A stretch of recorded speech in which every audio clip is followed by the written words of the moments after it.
Sports. We are Buffalo. We are Ohio.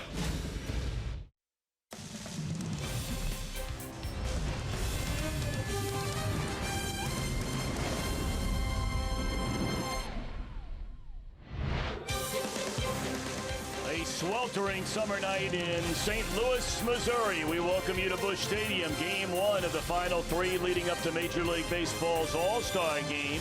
Division rivals, the Redlegs and the Cardinals. Hi again, everybody. Alongside Chris Welsh and Jeff Pecoro, I'm Tom Brenneman. Delighted to have you with us here on Fox Sports Ohio. Look, the Reds have lost 9 out of 10 to the Cardinals so far this year. The last time they played, the Reds won that Sunday afternoon game. And who would have thought at the time, Chris, that would be the beginning of what has been an incredible Cincinnati run. Well, it's been a big turnaround. There's no question about that. I think, Tom, that everybody would agree. If you look at the Reds on paper, they've always had the talent, but it was a matter of actually getting the wins on the board, and they've done that. The records in the National League Central since June the 10th, you see the Reds right on top. They're the only team out there that has not had double-digit losses since that time. And as the weather gets hot, and it is hot here in St. Louis, good old Midwestern July is what I'm talking about, baseball weather, and the Reds have heated up big time. All right, let's talk about the starting pitchers for tonight. We begin with Cincinnati and right-hander Matt Harvey. A lot of rumors about Harvey on the trade block, but ever since he's come on board, he's getting better and better. Well, there are rumors about Matt Harvey on the trade block ever since he came over here to the Reds. I mean, all they needed to do, what the Reds really wanted, is what Matt Harvey has done lately. Pitch better and better every time out. His last 4 starts, you see that he's got a 1.8 earned run average. He's 3-0. He's telling me that he finally feels the baseball in his hand. The stats will tell you that he's throwing harder. He's got good downward tilt on his slider. This guy is a force to be reckoned with right now. Carlos Martinez has always been considered among the elite pitchers in regards of stuff in the National League. He's had a real seesaw year, including 1 trip on the disabled list. Played something like 16 games over 500 in his career, so it's not only the stuff part. He does have a very good lifetime earned run average. He's got 52 wins in the major leagues. He's a guy, though, that for some reason or another finds a way to lose some tight ball games. He had a very rough month of June. He's come around big time here in the month of July. All right, when we come back, we'll check in downstairs out in front of the Reds dugout with Jeff Pecoro. Scooter Jeanette's on his way to the All-Star game. And boy, the numbers since becoming a Red are mind-boggling.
on Fox Sports Ohio is brought to you by Chevy. Check out our award-winning lineup only at your Tri-State Chevy dealers. By Skyline Chili. Feeling good? It's Skyline time. And step up to GMC with nearly $4,000 purchase cash on an Arcadia Denali when you finance through GM Financial. Back here at Busch Stadium, boy, Scooter Gennett is enjoying one heck of a first half, but really, it's been a great two-year run for him. So far here, he leads the National League now with a .326 average, and it dipped to .322, but 3 more hits in the last game brought that back up. It's the highest average leading into the All-Star break since Joey Votto back in 2012 when he hit .348. Oh, by the way, 15 homers and 59 RBI to go with that. Now it's time for tonight's IGS Bringing the Energy. Scooter Gennett in 2 seasons with the Reds. How about this? A .308 average, 42 home runs, 156 RBI. Now, these are Reds players with 40 or more homers, 150 or more RBI in their first 2 seasons with the team since '68. And those are some great players in Reds history. Phillips, Jr., Parker, and Joe Morgan. And oh, by the way, Scooter, the only one hitting over 300. That's right, Dave Parker checked in at 299. All right, one guy that really rakes for St. Louis, especially against the Reds, is Jose Martinez. Look at the numbers in 10 games. A .425 average with 4 homers and 13 RBI.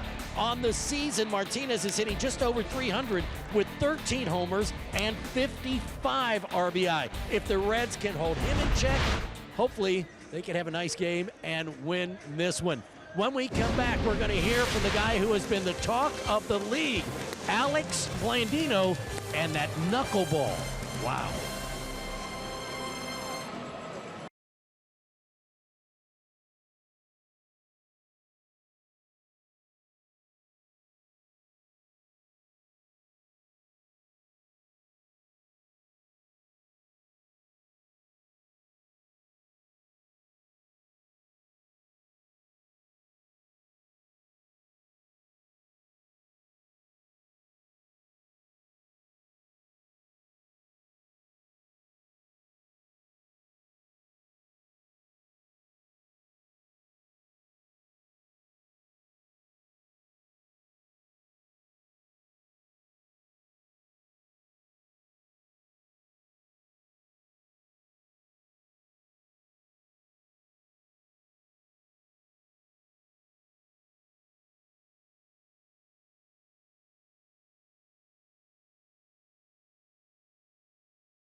Albert Pujols, it's our showstopper, hit not 1, but 2 home runs last night. Those home runs number 629 and 630. So he ties Ken Griffey Jr.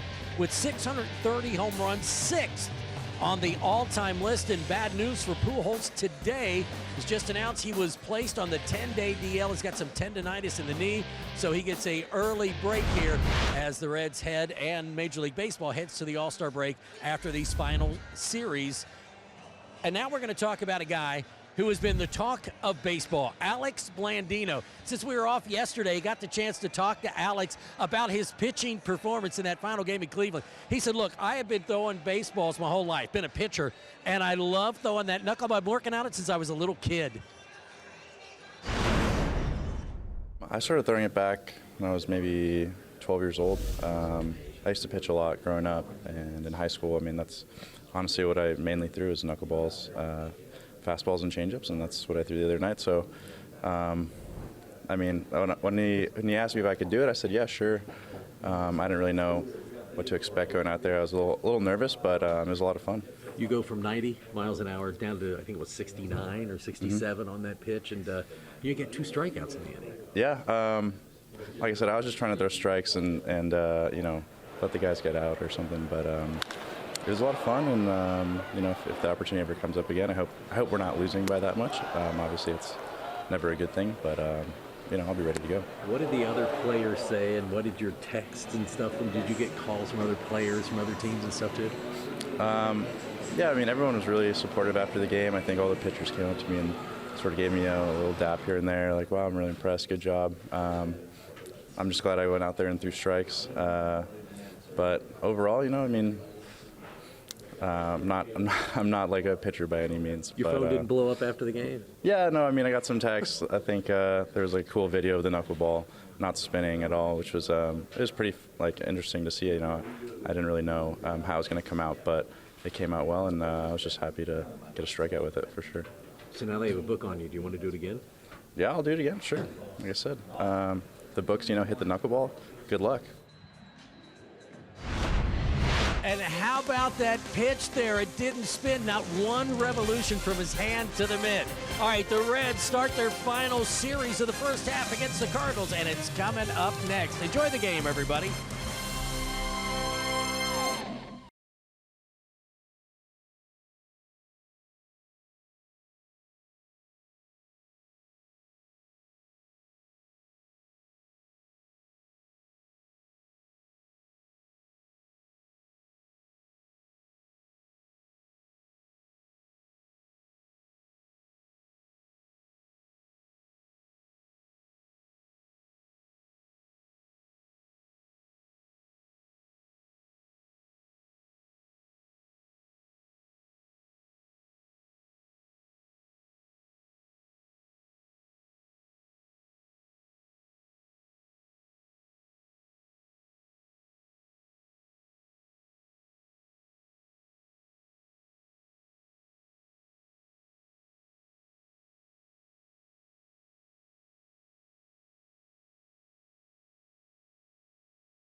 Professional coaching career and professional managerial career with the St. Louis Cardinals organization.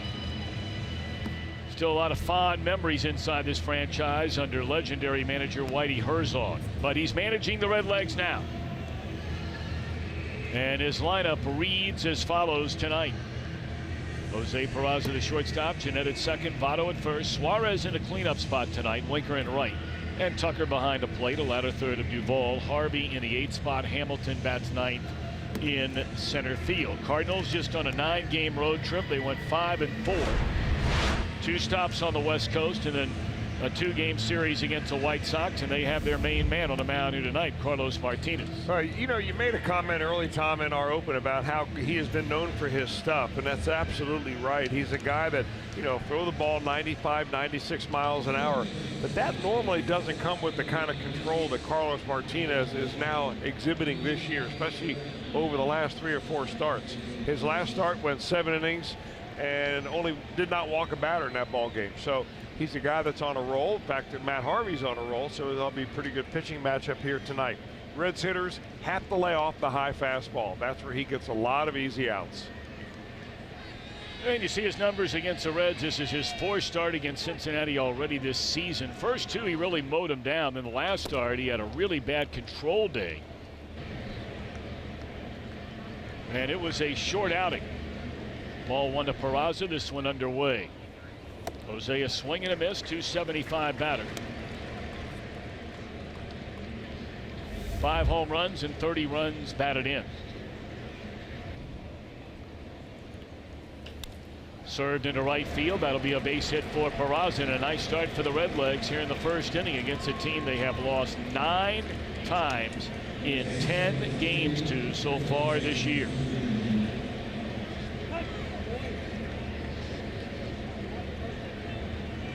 Peraza very much a stolen base threat. 17 of 19 so far on the year.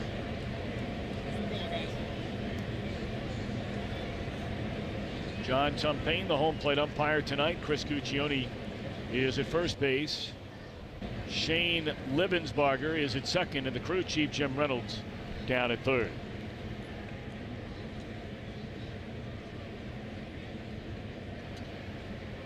Scooter Gennett, 326, 15 home runs, 59 runs batted in. 91 degrees here at 7:15 in St. Louis, Missouri.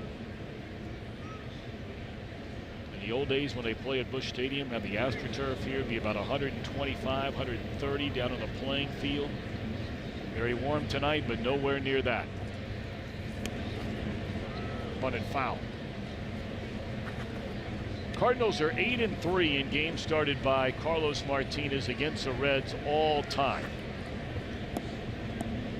And one of the big reasons why is the way he is handled.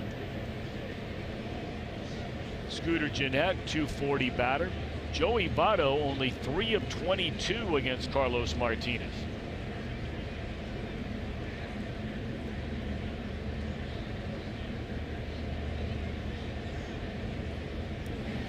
Now, one thing that Martinez can do, and I made a mention of it just a few minutes ago, that he's very good at throwing that high 4-seam fastball right at the top of the strike zone. I mean, hitters in the National League just have had no success at all on that particular pitch. I'll give you a number on that in a minute.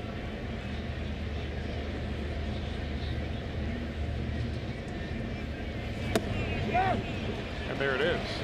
And that was a cutter, actually. If you see something coming in the mid-90s, it's a fastball. If you see it coming in the high 80s, like 88, 89, it's going to be his cut fastball. And it just kind of hangs right up there. But Martinez on the elevated fastball, hitters this year are 3 for 40. That is a .075 batting average, by far the best in baseball when you're looking at the league average of .215.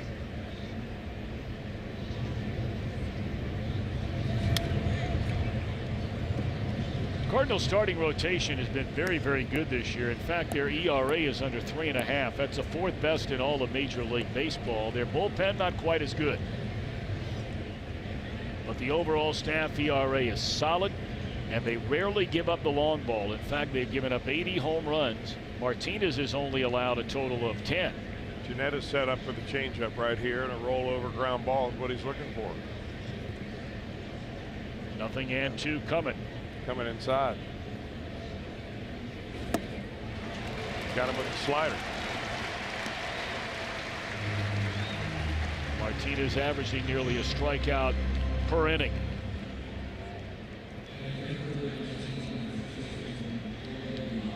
You know, he's also one of these rare young pitchers that throws basically 5 different pitches. and he spreads them very equally throughout his repertoire. So he's not a four-seam dominant pitcher, or he doesn't fall in love with his slider on any particular day. He's got a repeatable delivery that he can go one after another, different offerings, and throw strikes. This young man's only 26 years old. He will not turn 27 until September, late September.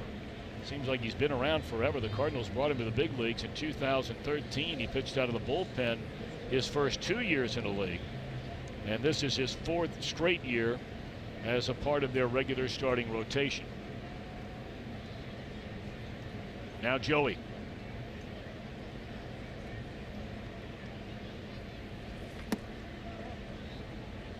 Yadier Molina, the battery mate of Carlos Martinez tonight, celebrating his 36th birthday today. Happy birthday to him.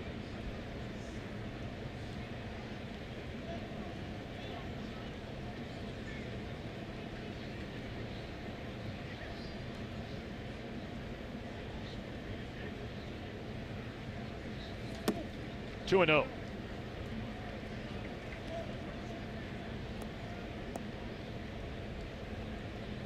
These are the numbers we were talking about for Votto against Carlos Martinez. It's amazing, a 136 average, but look at the walks. So the on-base percentage, a whopping 472. So when he's throwing strikes, he's getting him out,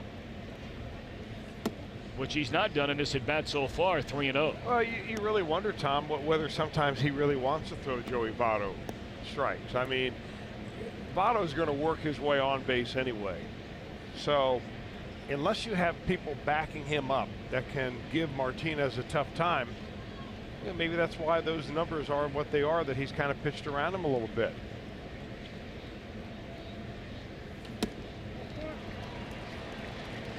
I don't know why anybody would ever want to walk a runner into scoring position in the first inning, but he certainly didn't want to come right after Votto there. 4-pitch walk. And the defense of the Cardinals presented by Ford. Pham flanked by Ozuna and Martinez. This has been a simply awful, and that's the only word to describe it, an awful St. Louis Cardinals defense. 75 errors, by far the most in Major League Baseball.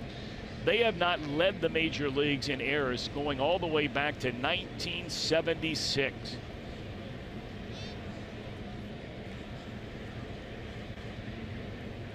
Now Suarez down the right field line, hit pretty well. This has a chance to get into the corner and just foul. Oh my.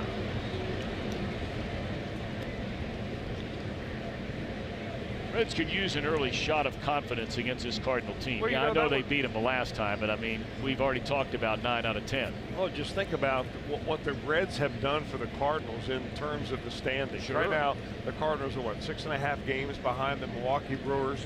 They've got the Cubs ahead of them as well. They're trying to hang in the race. But if it weren't for the Reds and the 9-1 records that they have against the Reds, I mean, this ball club would be buried down in the middle of the standings along with basically the Pittsburgh Pirates, at least in this division.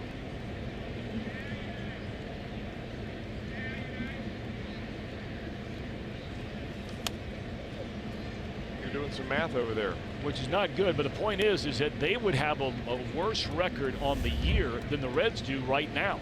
If you take away 8 games, now I'm just saying the Reds won every game, but if we're hypothetically playing that game, they're 9-1.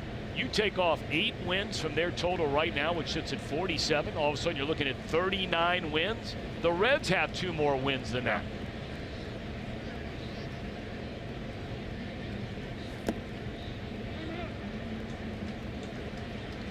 And they'd be sitting right there with the Pirates and the Reds at, 11.5, 12.5, 13.5 out of first place. But they're not. Jim Riggleman's team trying to inch its way to thinking about getting to that 500 mark. Boy, Martinez is moving at the speed of a glacier out here tonight, and it's anything but glacier weather.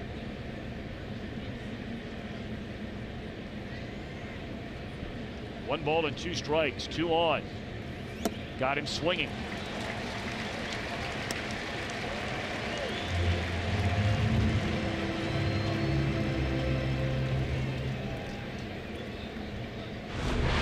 heated it up when he needed to. 97 on the outside corner right there. Suarez wasn't ready for that one. You know, Martinez will work very slow in this first inning with runners on base because this is his worst inning of any of them in a ball game. His earned run average in the first inning is 4.2. And aside from the fourth inning, it's the worst of any other frame he's got going. All right, so now Jesse Winker, 286 at batting average, really on the rise for Winker. 7 home runs, so 2 on the rise. The runs batted in, up to 39 of them for the Reds right fielder tonight.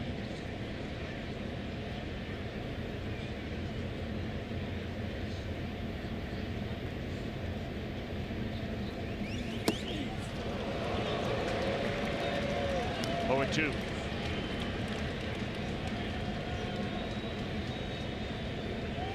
This is the cutter, and when you throw it inside to a left-hander, that is exactly what you're hoping to get.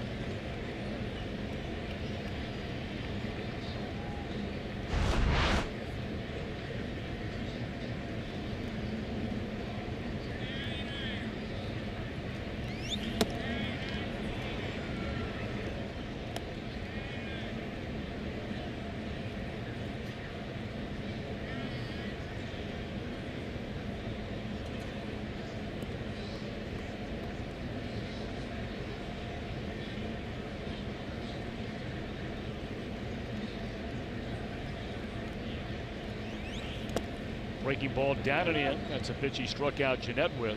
2 balls and 2 strikes on Jesse Winker.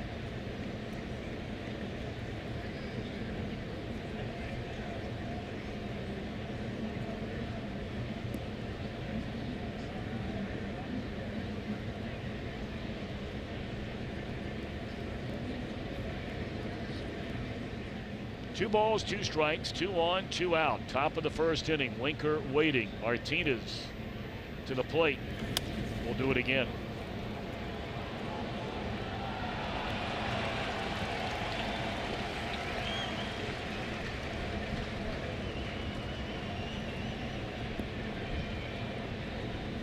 That last pitch at 99.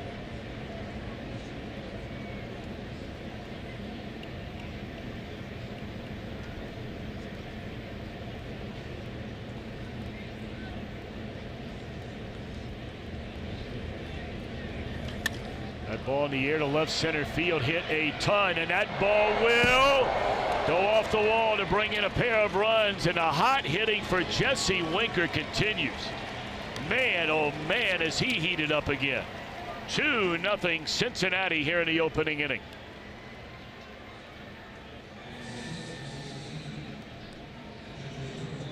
Well, he threw a pitch at 99 miles an hour, just a little bit out of the zone right there, and that looks like he took something off that pitch.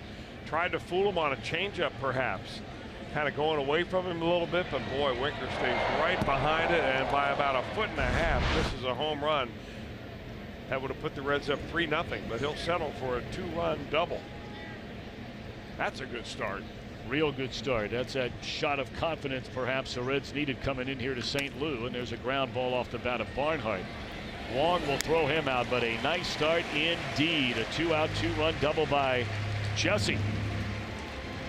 And now Matt Harvey gets the ball, leading 2-0.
tonight on this hot Friday night. Jesse Winker, a 2-run, 2-out double in the first inning, and the Reds a 2-0 advantage. Mike Matheny grew up just outside of Columbus, Ohio. Cardinals manager lines him up this way. Carpenter, DeYoung healthy again. Martinez, that's Jose Martinez in right. Ozuna in left, Molina catching, Jerko the third baseman, Pham, Wong, Carlos Martinez. Latter third, and what a run here of late for right-hander Matt Harvey. A very respectable overall ERA with the Reds of 3.79. Well, especially where he started out. I mean, he had a couple of outings, second, third, and fourth outing out there that he didn't throw the ball well at all. Now making his 12th start. I like the strikeouts and walks. He has 44 strikeouts, only 13 walks. Kind of a guy that shows the rest of the pitching staff what it's like to go right after hitters. Fastball 95, good tilt on the slider, occasional changeup. Harvey has pitched against St. Louis twice this year, once in relief as a member of the Mets. And his only start as a Red against St. Louis was on the 8th of June, 6 innings, 4 hits, 5 runs. He walked 3 in that game and gave up 3 home runs. Matt Carpenter, 262 batter, 17 homers, 41 batted in, closing in on 30 doubles already this year as Carpenter. You know, one of the things you notice about Matt Harvey when he takes the mound is he's on the very far first base side of the pitching rubber. And he does that because he doesn't have a lot of lateral side-to-side movement on his fastball. So it helps him get that ball inside the left-handers a little bit by moving over towards the left-hand part of the batter's box.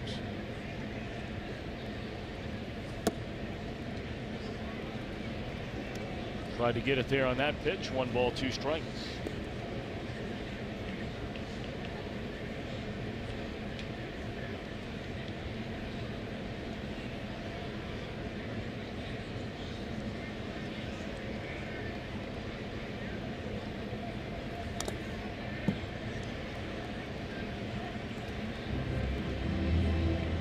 When you beat a team 9 out of 10 times, chances are real good you're scoring a ton of runs. In 10 games this year, the Cardinals have hit 20 home runs against Cincinnati pitching, and in the 10 games they've scored 60 runs. Reds conversely have hit in the 220s against Cardinal pitching this year. 1-2 again. That ball smoked into right center, but Billy will run it down.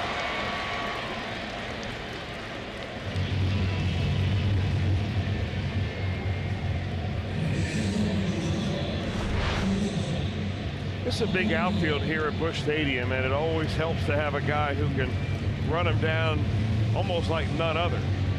And Hamilton gets a good jump and makes that one a fairly easy play, at least Hamilton on the Hamilton scale.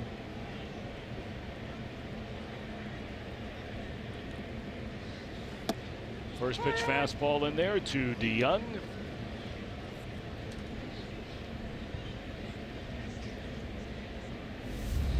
Young spent a long time on the disabled list this season. Tonight, just his 47th game. There's a tapper that'll stay fair, and that'll be an infield hit. So he now has a hit in each of his first 6 games back from a disabled list after fracturing his left hand.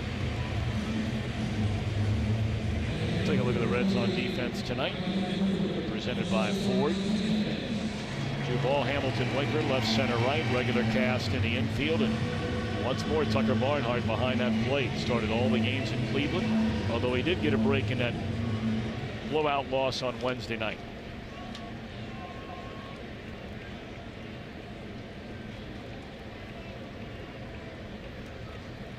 Jose Martinez, a batter. 13 home runs, 55 runs batted in.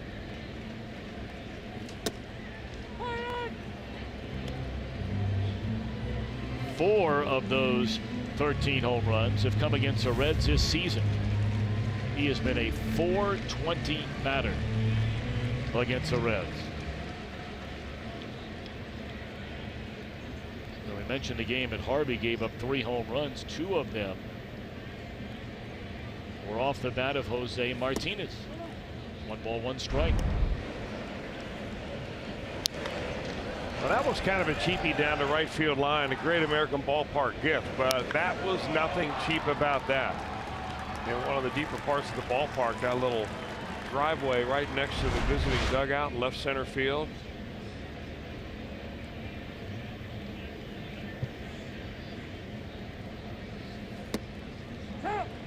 Fastball on the outside corner at 95 miles per hour.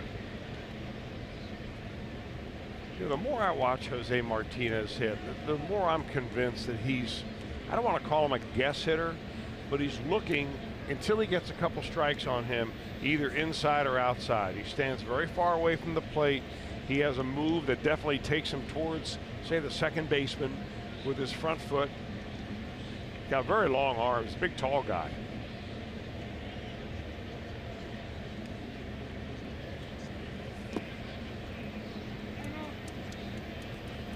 Based on everything you just said, that would tell me that maybe you think about burying fastballs in on this guy's knuckles. Well, you think you can, but he's one of those rare tall hitters with long arms that can get his hands in very quickly right off his chest and get the barrel of the bat on it.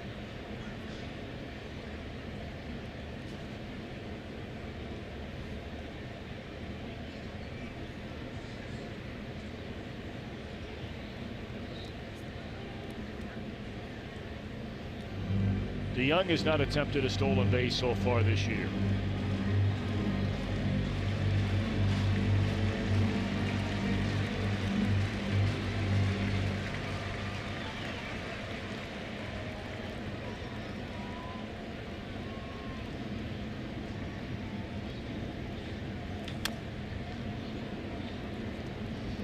I mean, you may wonder where Martinez came from.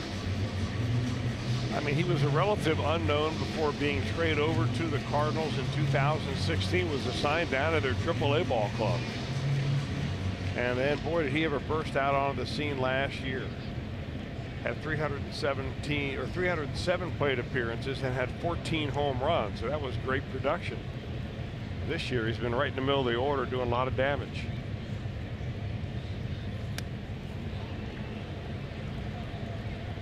Good example of what I'm talking about there, Tom. That fastball up and in on him, but with 2 strikes, even with all that movement, all the hand movement, all the leg movement in the batter's box, still able to get something on it so that he could at least spoil it.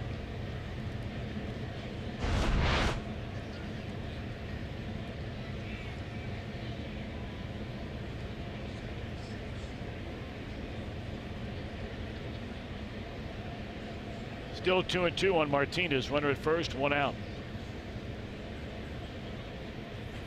Struck him out swinging.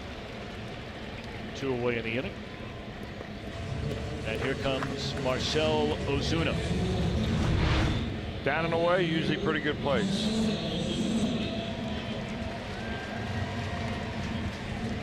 But he set up that outside pitch by coming inside on the pitch previous.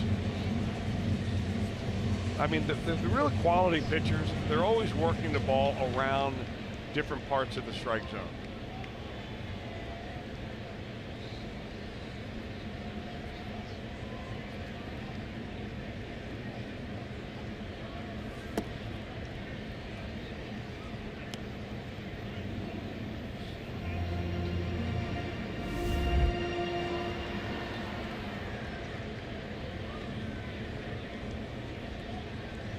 Huge expectations for Ozuna after some good years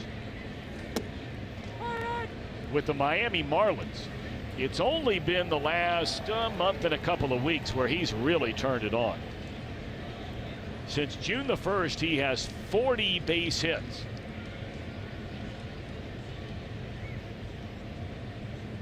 See his numbers career-wise against Harvey. Of course, they played in the same division for Ozuna's entire career. And he now is 10 for 28 against him.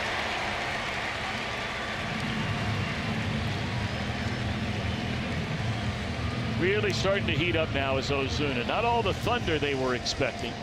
He does have 10 home runs, a lot of singles, but hits. Got to hang a little breaking ball up there for him. So now the Cardinals in the identical situation the Reds were in the top of the 1st inning. 2 outs, 2 on. And the number 5 hitter coming to the plate. For the Reds, it was Winker. He came through with a 2-run double, and here's Yadier Molina.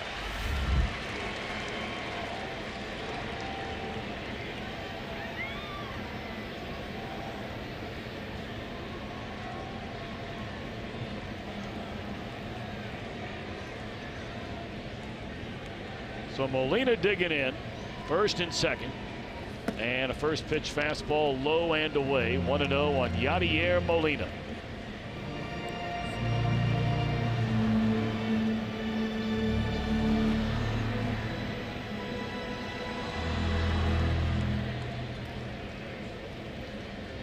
Molina selected to his 9th Major League Baseball All-Star game as an injury replacement for the Giants' Buster Posey.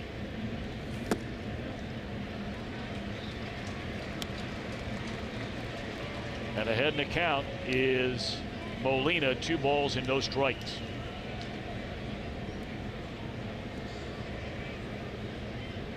It's the first time in Molina's career he's ever played a home game on his birthday.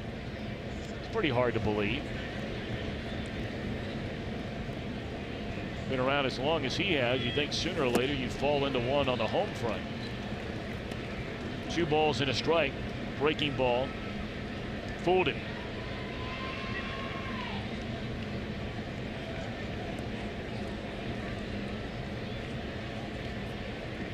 And with his start tonight, Molina ties former Cardinal Tony Pena for 8th all-time among catchers in combined games started. There's a base hit in the center field. And Molina, his first at bat on this his 36th birthday, drives in a run to make it 2-1 Cincinnati.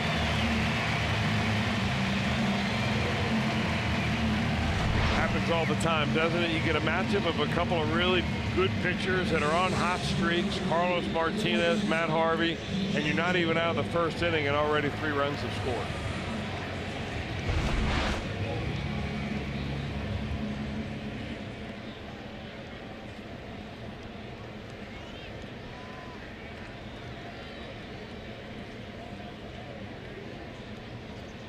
Two will be playing together on the All-Star team on Tuesday night in DC, having a conversation over there at first base.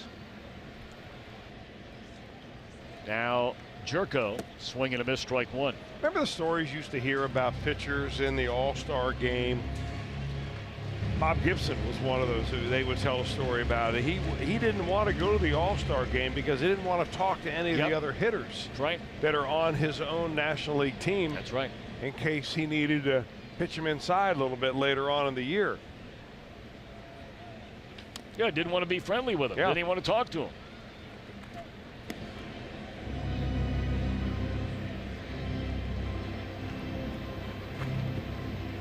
I may have to make that one of my rules of the week that they have basically forgotten about.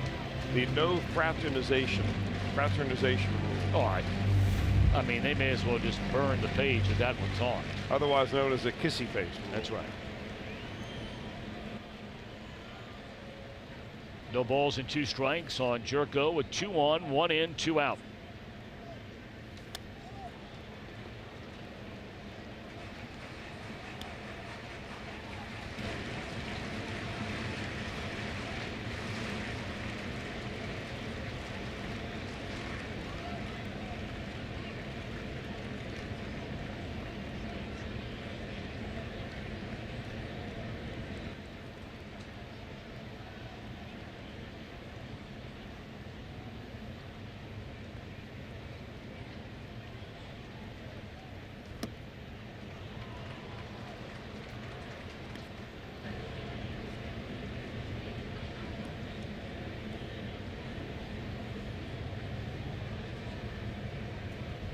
Well, you can look around on the fielders of both of these teams, both Martinez on the mound for the Cardinals and here Harvey with the Reds, and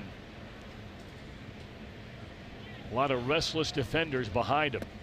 A lot of foul balls, a lot of deep counts, slow pace of play. You just look around at some of the guys and just trying to nervous energy, wear it off a little bit. You can just peripherally look around the entire team.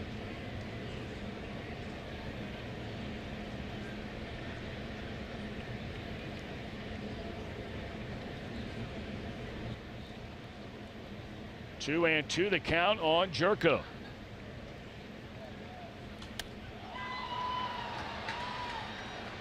Well, there's a definite slowdown in the pace of both of these pitchers, but when they're on a roll, when they start getting hitters out, they'll speed up that pace. When you get into a problem, especially in the first inning, I mean, you can win and lose a ball game in the first inning. And I don't think that Harvey wants to speed things up to get himself out of whatever the tempo he needs to have to deliver a good pitch. Started the inning with a 2-run lead. He's now got a 1-run lead.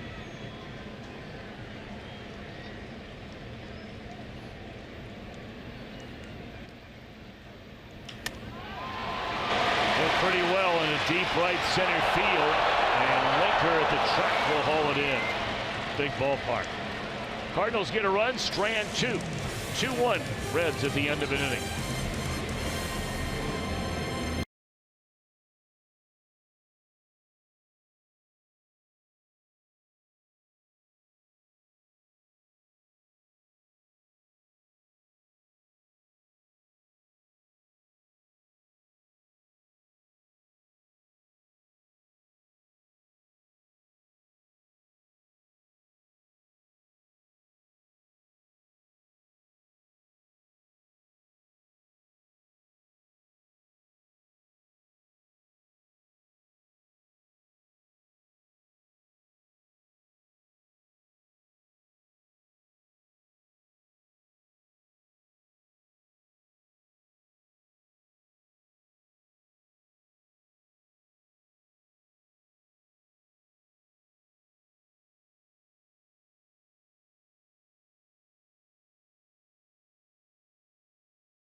Reds, since that Sunday afternoon win, their only win against the Cardinals this year, going back to June the 10th.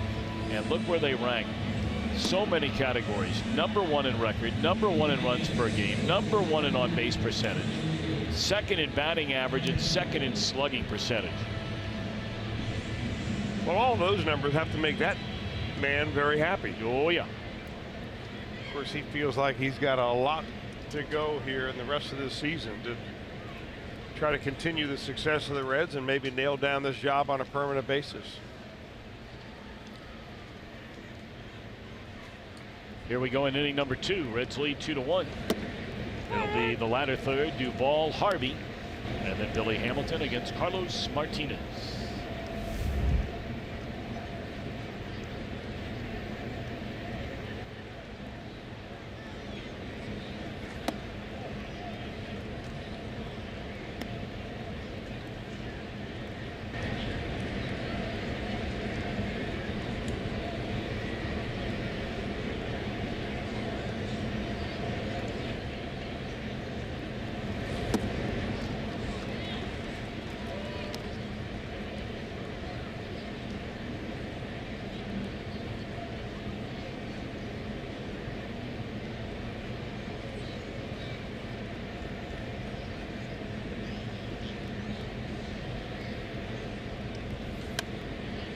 Still 1 ball and 2 strikes on Duvall.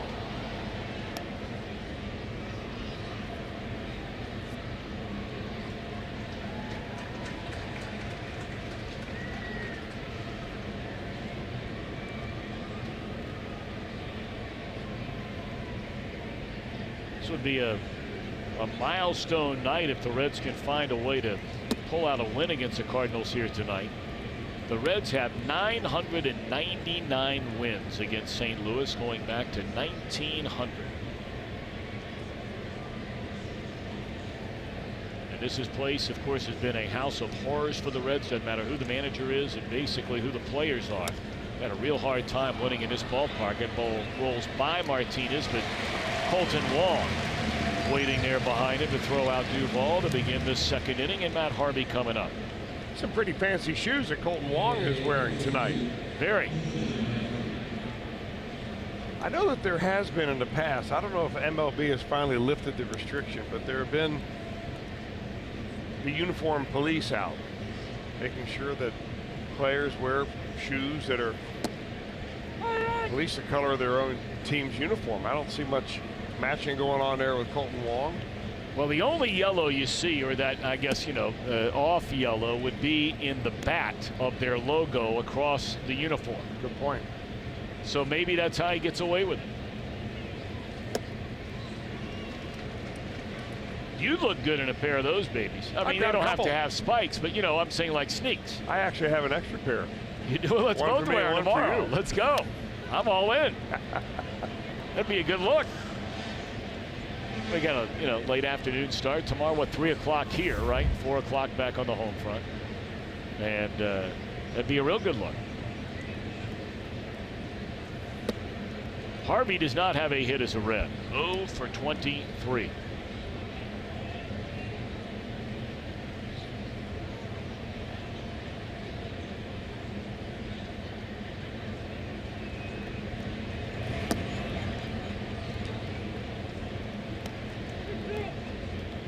Wow, Martinez spinning breaking balls up there on 2-2 counts to a guy who doesn't have a hit all year long. Guy throws 99 miles an hour. Maybe that's why. Harvey almost dropped one in on him.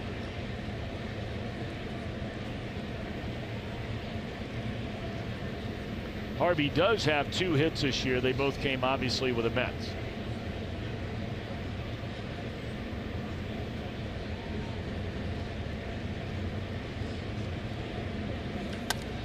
Looks a bat on the ball, and again in Colton Wong. Billy Hamilton coming up with 2 down and nobody on.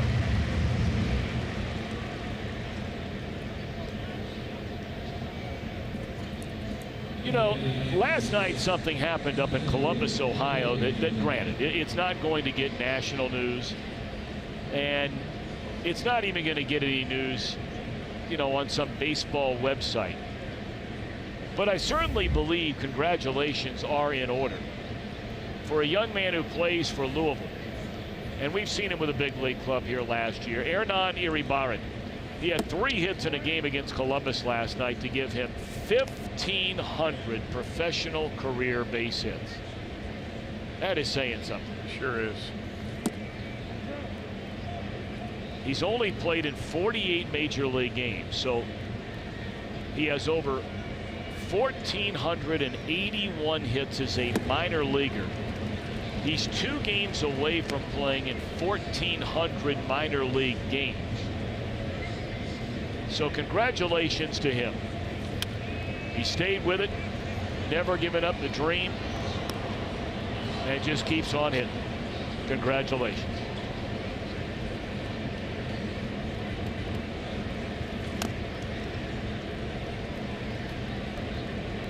Last time we saw Billy Hamilton against the Cardinals, who could forget that day? The 2 incredible catches he had. He had 2 outfield assists. Scored a couple of runs. And Martinez has gone 3-2 to another batter.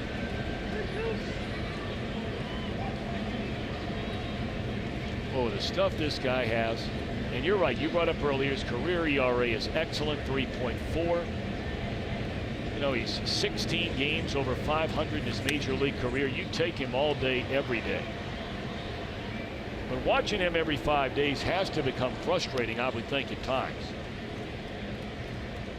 For a guy blessed with this kind of arm and this kind of stuff, and there's just a lot of nibbling going on and high pitch counts. The last time he pitched against the Reds, he had no idea where the ball was going. Yeah.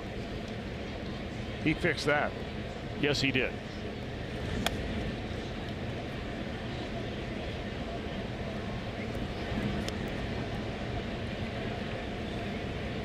That was a game where he lasted 3 2/3 innings.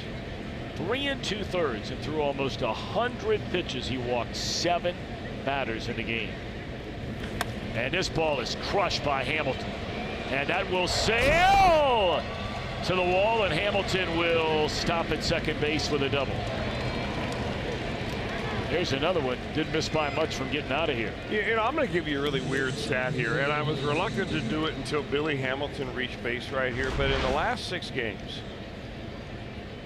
when Billy Hamilton comes up with the bases empty, his on-base percentage has been .786. That's over 14 plate appearances. Obviously, by far the best in baseball. And that will go up even more after that double off the wall.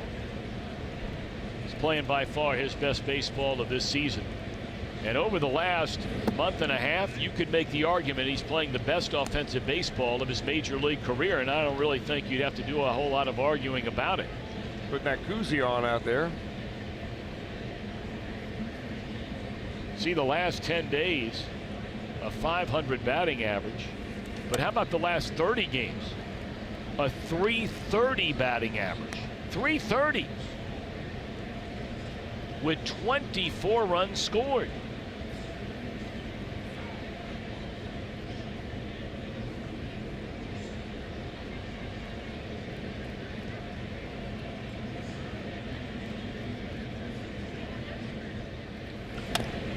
Right back to the mound, and that's the final out here in the Reds' second. To hit a man left after an inning and a half. 2-1 Reds.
Offense has been really good, as Tom just pointed out, but what about his defense? Let's head back to the first inning. Check out StatCast, powered by AWS. Billy runs 53 feet to track down this Matt Carpenter play at a 37% catch probability. That's a 4-star catch. That's his 7th 4-star catch of the year. That's tied for second most in all of Major League Baseball. Boy, there may be equals, Tom, but there ain't none better than Billy Hamilton at center field defensively. No doubt about that, Pick. No doubt about it. And I don't think we're being biased saying so. We are fortunate enough to be able to watch him play every day and see all the great plays he makes.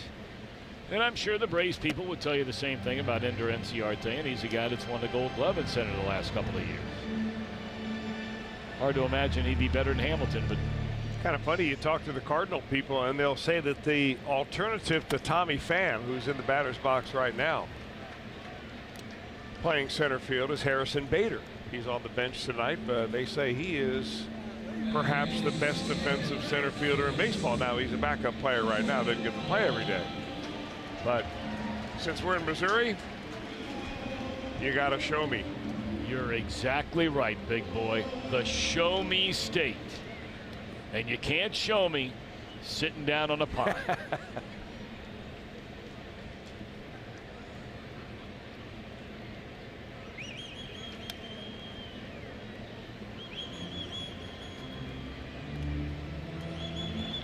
Colton Wong really scuffling on offense. A little better here lately, but 218 on the year. 7 home runs, 21 batted in, and that's strike 2 on the inside corner to Colton Wong. Gotta love the shoes.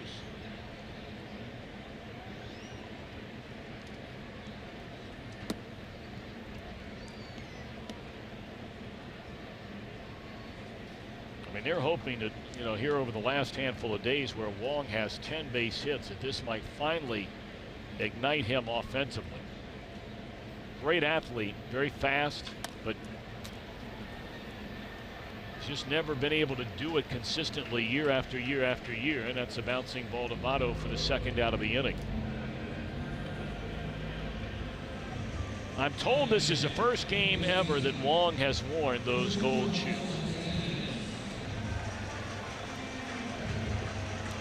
But he might be happy to know that you have an extra pair, 2 pair in fact, of tennis shoes that look like that. I didn't say they were tennis shoes. They could be flip-flops. Well, then let's wear them tomorrow. It's going to be hot enough for flip-flops, maybe definitely. A pair of shorts. I would vote for a Fox Sports Ohio t-shirt, but I don't think we have those. Probably on order. Yeah, but where is the question? That's fouled out of play off to the first base side.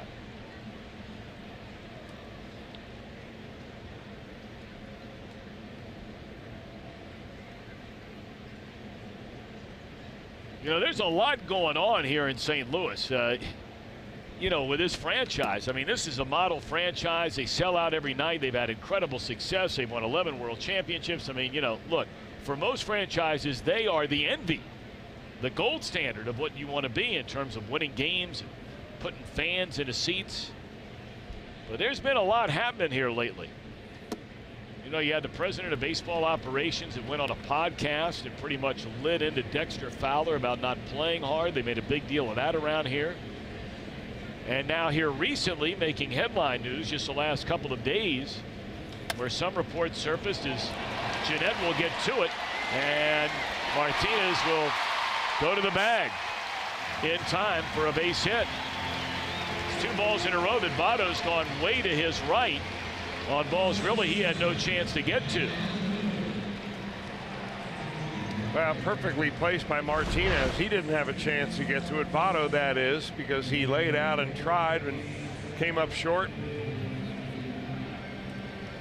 Kind of a Hail Mary right there, and fortunately Tucker Barnhart backing up. Anyway, to finish that thought, so now you've got this story that, you know, was written in The Athletic that really didn't have a lot of legs underneath it. At least originally it didn't. Of, you can call it, the wording that was used, which is just nonsense, but baseball and society in general, and rightfully so, is going to pay very close attention to it. Hazing, bullying, allegedly of Bud Norris, you know, down in that St. Louis bullpen, to the very talented young right-hander Jordan Hicks. And you know, there were stories in spring training where Hicks was late on a number of occasions showing up for when the team was supposed to work out. And, you know, after about the 3rd or 4th time, some of the other teammates had pasted a schedule, you know, 20, 30, 40 copies all over the inside of his locker when he got to the ballpark the next day. And then there was a situation involving music in a clubhouse, and when you play it, when you don't play it, and basically veteran players coming to him and saying, hey, look, this is not the way you do it at the big league level. This young man's never played above single A until this year.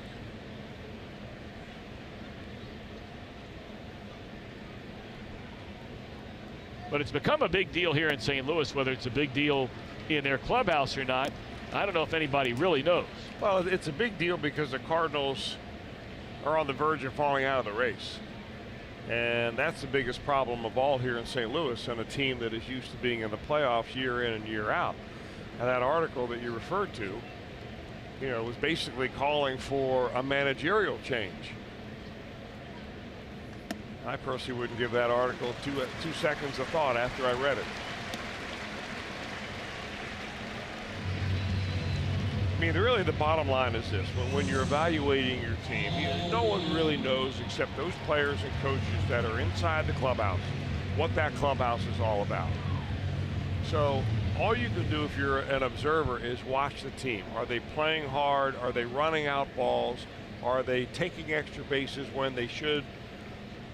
And does it seem like the manager has control of the team? Those are the things for me that are probably most important.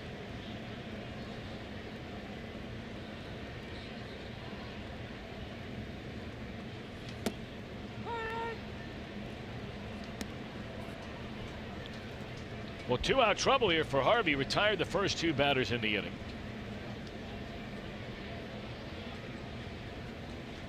Then an infield hit by Martinez and a walk to Carpenter. And here's DeYoung.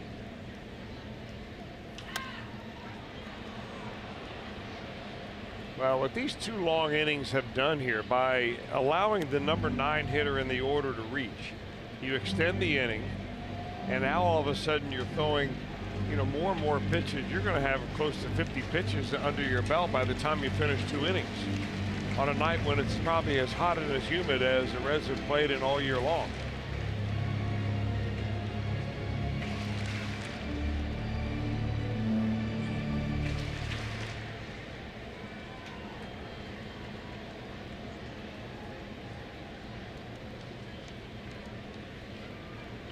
'48th pitch of the game by Harvey. We're just in the 2nd inning. That's right around where Martinez is as well.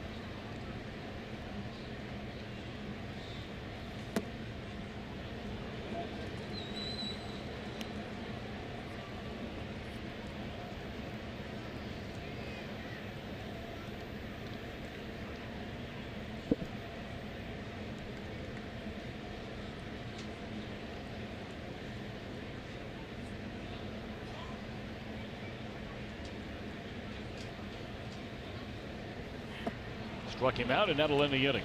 Cardinals strand 2 strikeouts in the game for Matt. Reds lead 2-1.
Is presented by authority of the Cincinnati Reds and may not be reproduced or retransmitted in any form, and the accounts and descriptions of this game may not be disseminated without the express written consent of the Cincinnati Reds.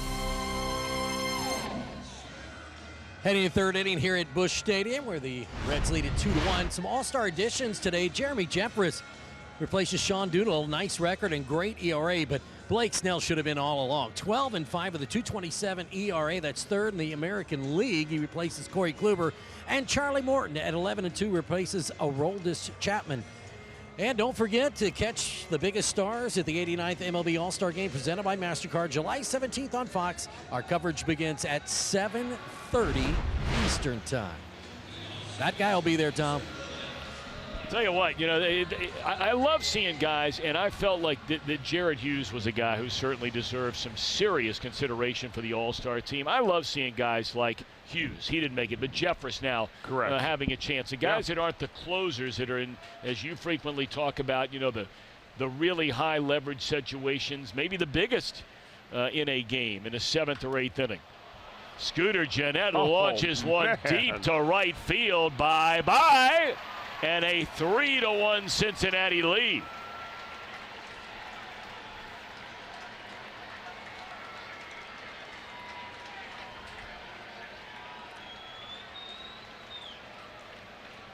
Now, it seems like so far in this ballgame that every time that Carlos Martinez has tried to take something off of his hard stuff, he gets hit and gets hit hard. There's a curveball right there that he just flips right into the hot zone.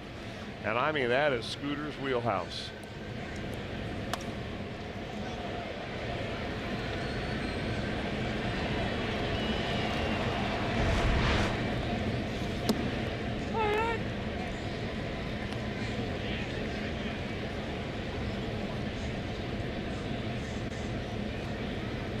The other time Martinez took something off the pitch was the pitch that he threw to Jesse Winker that went for a 2-run double in the 1st inning.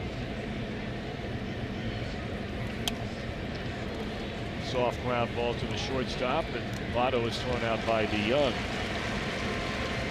Mark Sheldon from MLB.com had a story that came out before the game tonight in an interview done before the game with Scooter Gennett,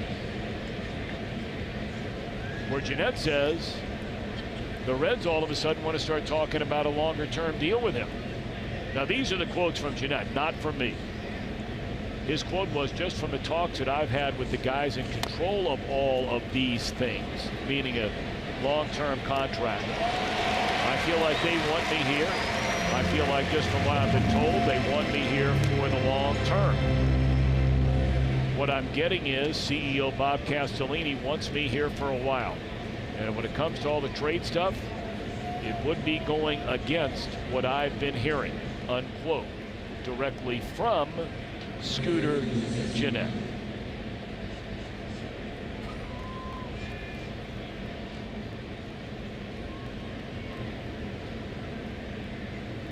And again, we give the credit there to Mark Sheldon of MLB.com, who covers the Reds each and every day.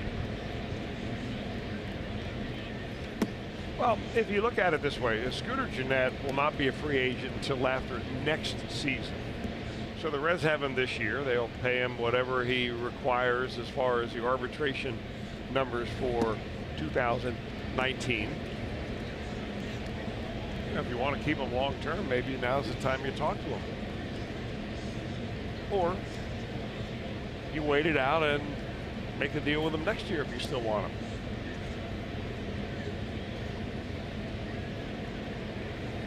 Well, a wise man once said to me a long, long time ago, he asked me a question. He says, "Do people how to tell you how to spend your money?" And I said, "No, they don't." And he said, "Well, then why would you go on the radio or TV and tell other people how to spend their money?" And I said, "You know what? You are 100% right. I will never do it again." Well, let's talk about the player. And the player in this case is Jesse Winker, now 2 for 2. But there's a lot to like about Scooter Gennett. I mean, he kind of leads with his attitude as far as, he's a vocal guy, but he's not one of these guys that's going to convene a meeting and say, "All right, let's get together and do this, guys." Although I would imagine he could just mature right into that now that he realizes he's an all-star and he's an everyday player and he's a guy that pencils in the lineup and usually in the middle of the lineup, kind of an order. He hustles every ground ball, every pop-up. He does a lot of things in the community off the field for the Reds. I mean, there's a lot to like about Gennett.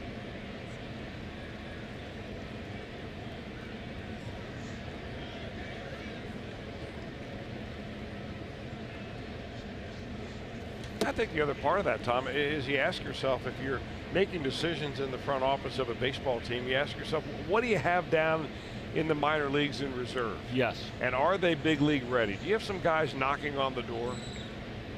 I mean, do you like the fact that Jeanette's left-handed as a hitter? Now, these are all the considerations that front offices take before they start making deals like this. Home run by Scooter.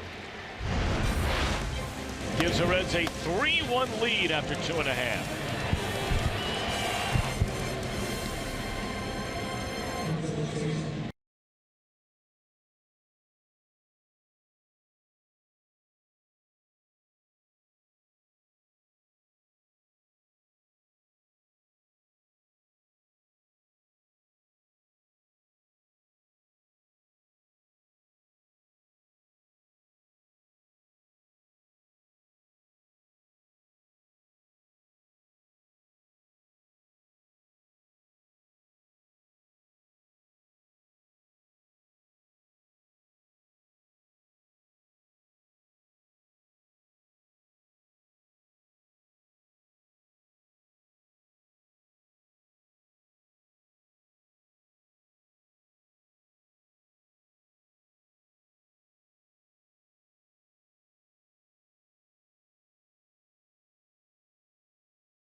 Come early for a special pregame Hall of Fame Reds induction ceremony. Class of 18 done, Bristol and Norman. Presented by PNC Bank. We'll get down here about 6:15 at night.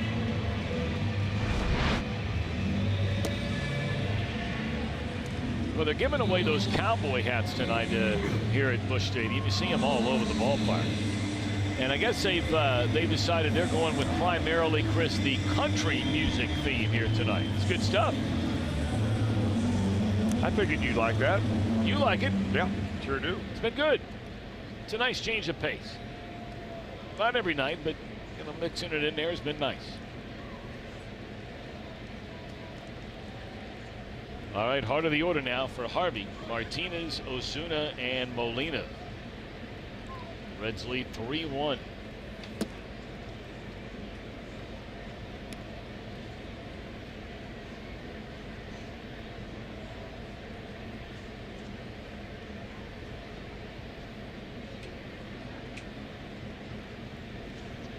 Martinez struck out swinging his first time up.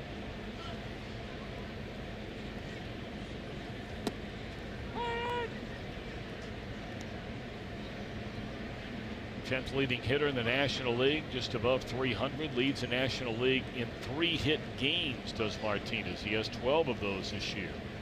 And good power numbers to go along with it. He's having a very similar year, at least in terms of average. Scooter's average is higher. Home runs, very similar. RBIs, nearly the same. And the number of doubles are basically a wash. So this guy's having a good year.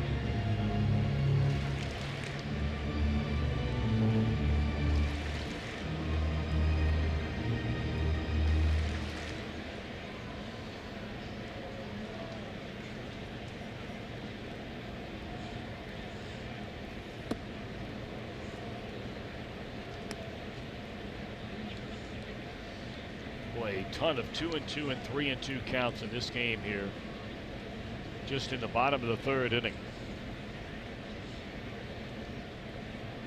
Both pitchers having a hard time putting hitters away once they get to 2 strikes on them.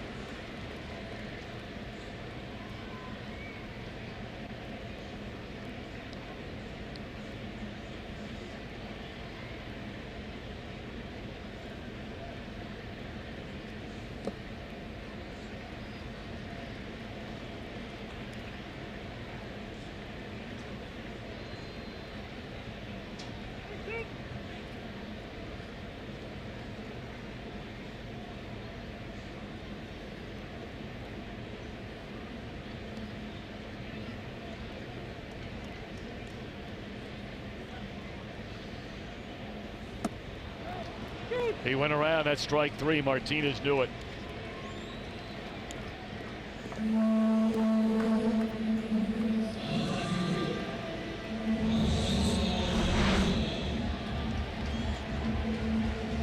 That's a slider that Martinez got that he just could not hold back on. He got struck out the first time on a fastball right on the outer part of the plate, so he wasn't going to be fooled again, but he was.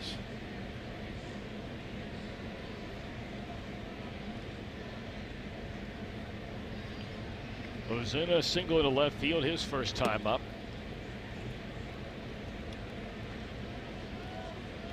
One of the many players turned loose in trades during the offseason by the Miami Marlins.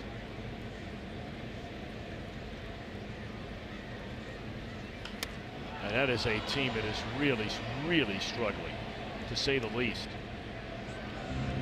39-56, tied with the Mets for dead last in the National League East.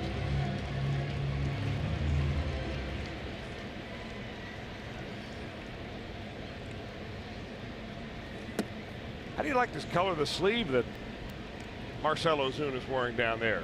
I mean, I'm wondering, maybe he just asked one of the vendors, hey, I've got a pair of scissors here. Can I cut off one of your sleeves? I really like to need it. Yeah, on the right arm. Yeah. Yeah. I like it. What about you? I'm a little more old school. Are you?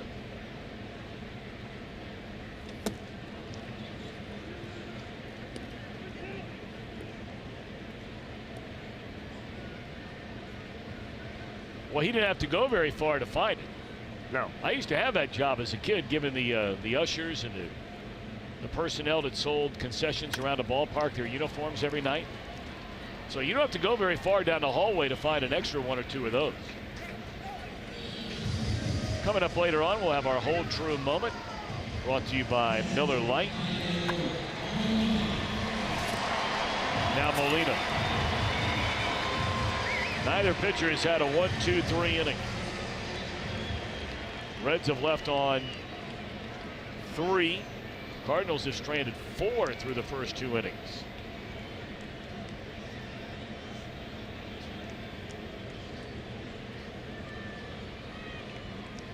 Molina drove in the only Cardinal run with a single his first time up. This time it's at Peraza and Harvey, a 1-2-3 inning. Reds lead by 2.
In 1976, it was the All-Star game in Philadelphia. 7 Reds are selected to the team, including 5 starters. The 7 combined for 7 hits, 4 RBIs, 4 runs in 14 at-bats, highlighted by the MVP, George Foster, at a home run and 3 RBI as the National League wins it 7-1. And look at those names: Rose, Morgan, Foster, Bench, Concepcion, Perez, and Ken Griffey Sr. All All-Stars in 1976. How about that, indeed? George Foster. That's his home run in that game in Philadelphia. Of course, America was celebrating its bicentennial 200th birthday that year. Just celebrated number 242 here a week and a half ago.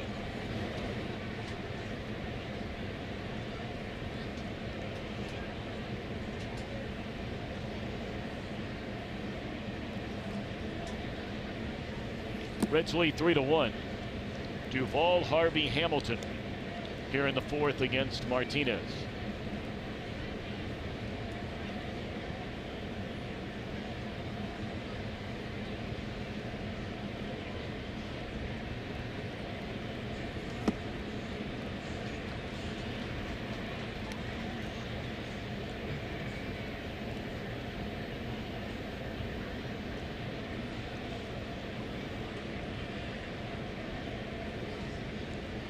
That a bounce down to Colton Wong, his first time up.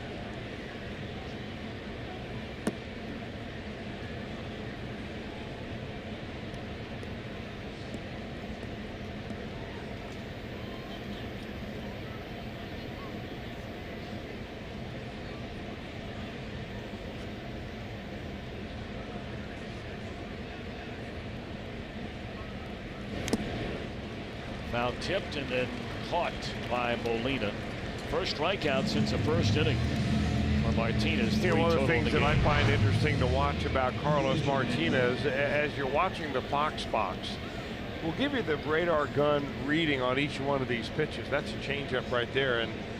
But I mean, he really has not thrown a pitch tonight that is really anywhere close to the pitch before. For instance, the pitch that he threw to Jesse Winker before the double was around 98, 99 miles an hour, and then Winker got one at 90 that he laced off the left center field fence. He's throwing his curveball slow, his changeup a little bit faster. I just think that's one of the secrets of success for a lot of pitchers, is just a little bit of added on and a little bit of taken off all the time. So the hitters just never see the same velocity time after time.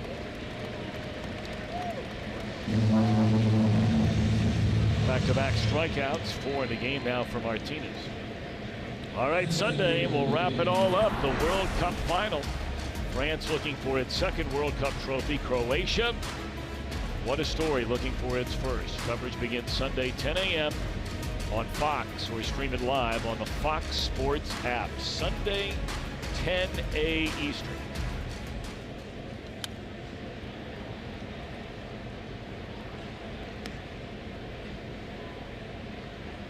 Billy, 2-out double his first time up. This one popped up into left field, and Harvey had a 1-2-3 third, and for Martinez, his first perfect inning of the night. Reds lead 3-1.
Reds baseball on Fox Sports Ohio, brought to you by Cincinnati Children's, now ranked number 2 in America by U.S. News and World Report. And by your local Ford dealer. Ford, go further. Gateway to the west, St. Louis, Missouri.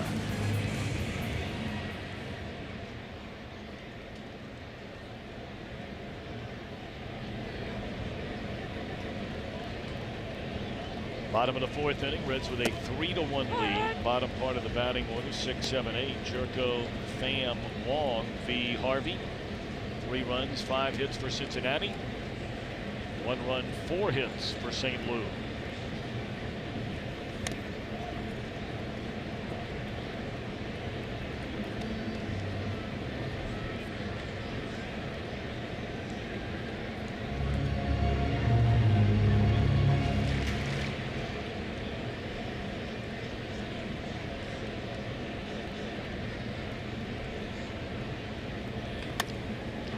Punched into second baseman Jeanette.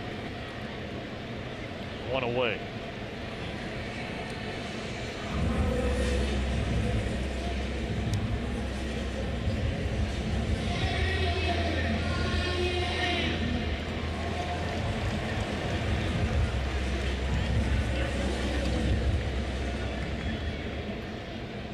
Let me throw something out at you for a second. And I brought up earlier, I would never tell anybody how to spend their money. But the other day, Dick Williams, the Reds president of baseball operations, came out to the press and talked about how the Reds team payroll was going to go up next year. And they might be looking for, some starting pitchers, guys that have been around a while that maybe you could acquire in a trade that you would still have quote unquote under control. That ball pulled foul. Is it completely unreasonable to think that Matt Harvey may not command just insane money, and the Reds look at the way this guy's pitching, they take his age into account, and they say, you know what? Do we think about keeping him around here? I'm just throwing it out there. Yeah, in my personal opinion, Tom, is I think given the status of the Reds minor league organization at the top of the feed chain as far as starting pitching goes, is thin right now. And if I could turn Matt Harvey into a young pitcher with some promise who I could keep around for a while. Now, that young pitcher may not come in here and pitch for me this year. He may not come in and be a number 3 starter next year, but somebody who would add to my depth and give me a good arm, and who I've scouted out. He's already been at the big league level a little bit, perhaps this pitcher has. Maybe combined with another player, then you get that kind of pitching. But the Reds need some top-of-the-line pitchers in their rotation. Well, look, and the only reason I bring it up is because of this. Sooner or later, you have to say to yourself, or ask yourself this question. The Reds basically, since the waning days of April, have had the 2nd best record in the National League Central Division. And that included a period where Homer Bailey and Brandon Finnegan, guys like that, were still in your starting rotation. All right? Clearly, over the last month, they've been by far the best team inside the National League Central. Now, I'm not making the case or the argument that they are the best team, but I'm saying sooner or later, there has to be a target date where you say to yourself, all right, this is a year we really believe we're going to be a contending team. If you're going to continue to trade for guys who are still a year or 2 or 3 years away, and yet people are talking about maybe signing Jeanette to a long-term deal, well, how long's that deal going to be? Then the next thing you know, the next guy comes up and another guy comes up, and you're going to arbitration with the DeSclafanis of the world and guys like that. You know what I'm getting at here?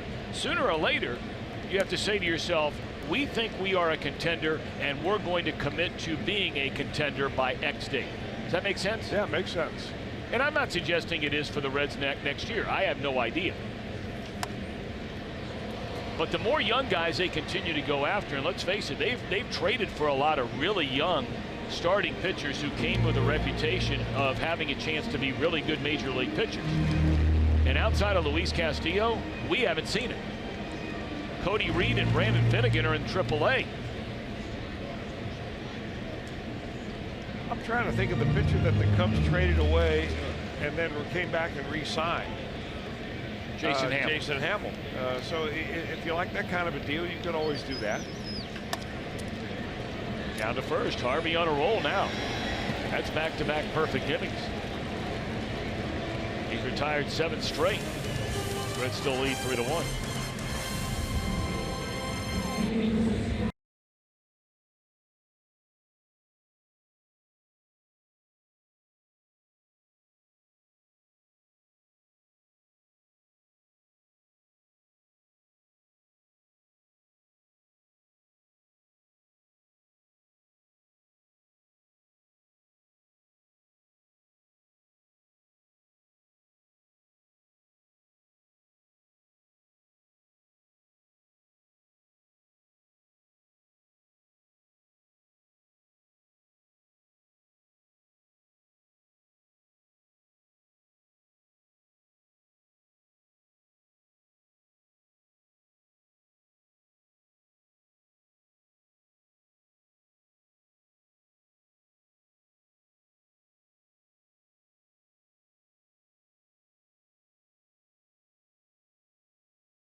Sunday, July the 22nd with the Hotel Transylvania ticket package. Character appearances that day by Drac and Mavis. This limited edition bobblehead is only available through this offer. Log on to Reds.com/Fiends.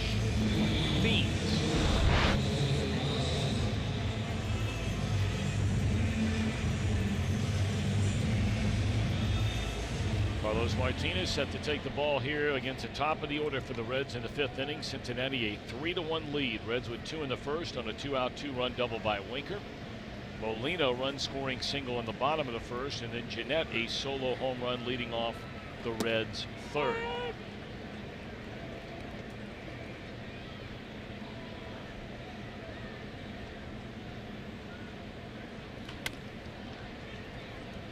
Peraza to his counterpart, 1 out.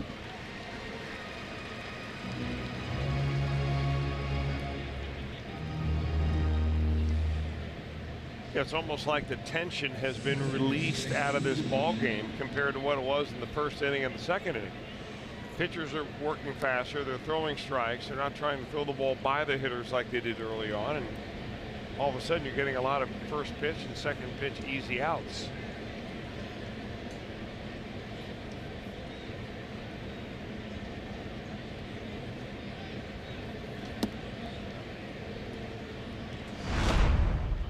Scooter leading off that 3rd inning. Long ball, no doubt about it, as soon as it left the bat.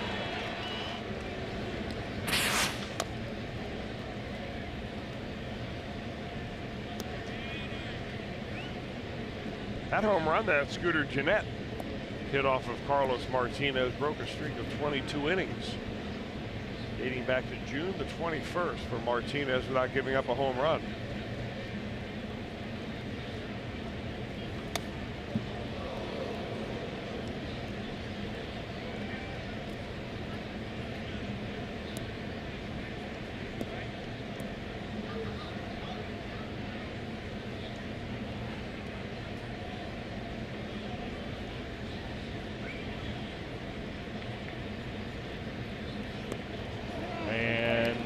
Jeanette hit with a pitch. Not a fastball, that was a breaking ball down around his feet.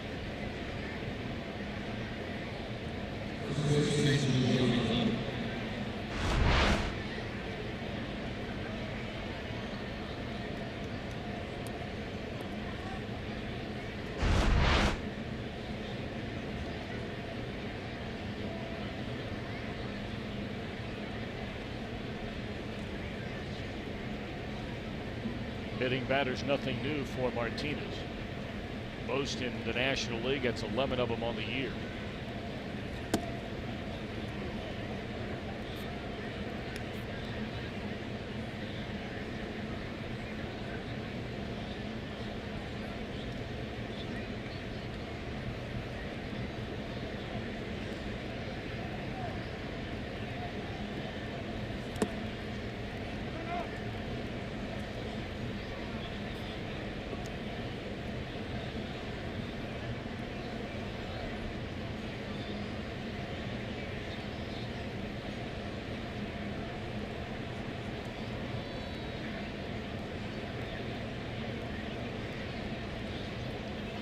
Votto was walked and grounded to short. Started 2 and laid off. 2-1 to Joey.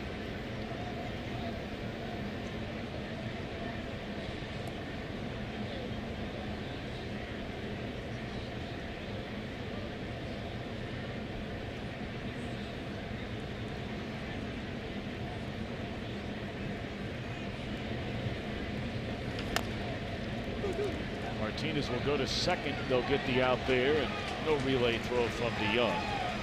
2 down. You know, that hit batter by Martinez of Scooter Gennett maybe look something up, Tom. I just wanted to go back to the first year, 2015, when Martinez was basically an every 5-day starter. He started 30 or 31 games that year. But since that time, Martinez is second in the National League in number of hit batters, trailing only Jimmy Nelson.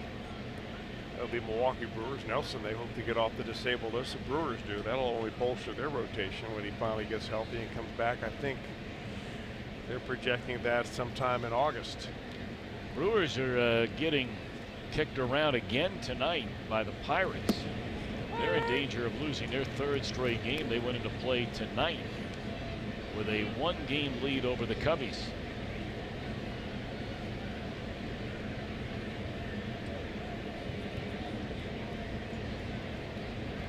Cubs will be playing later tonight out west in San Diego.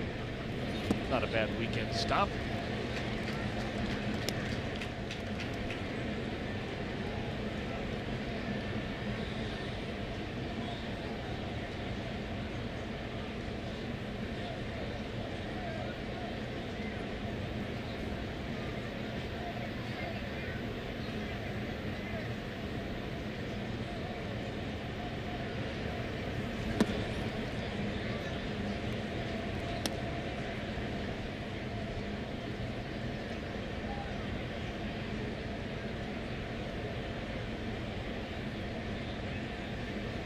One ball and 2 strikes on Eugenio Suarez. He's had a tough go of it tonight against Martinez.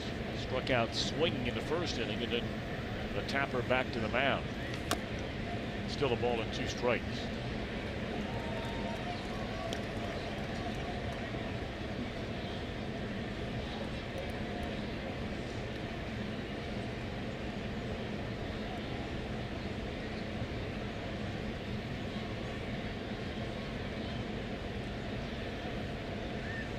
Winker hoping for another chance with 2 outs on deck. He had a 2-run double in the Reds' 1st inning. Ball hit hard, but right at the right fielder, and it's over his head. Martinez here going to wave around Votto. Now they'll stop him. Martinez has been a disaster no matter where they played him defensively. He's had a really good offensive year, but a really poor defensive year at first and in the outfield. Suarez goes the other way and he hits it hard, and he thinks it's going to be an out, and this goes over Martinez, 6 feet 7 inches tall. Still not able to corral that baby.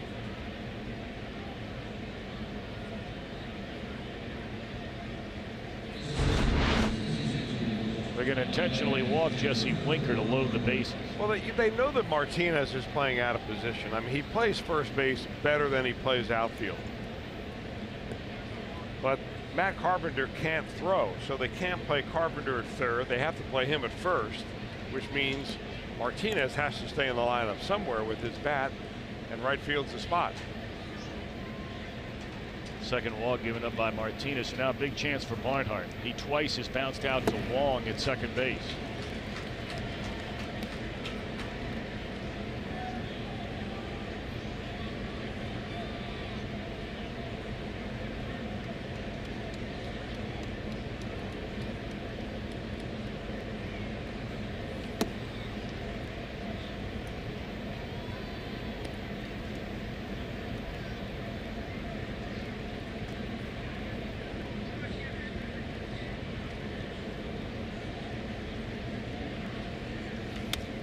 And a ground ball to the shortstop. Play will be to first. And you never know with this Cardinal team. They lead the major leagues in errors. Reds leave them loaded. Still lead by 2.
For all military by sharing a photo or video with hashtag #HatsOffForHeroes. For each post, T-Mobile will donate $1 to support veterans.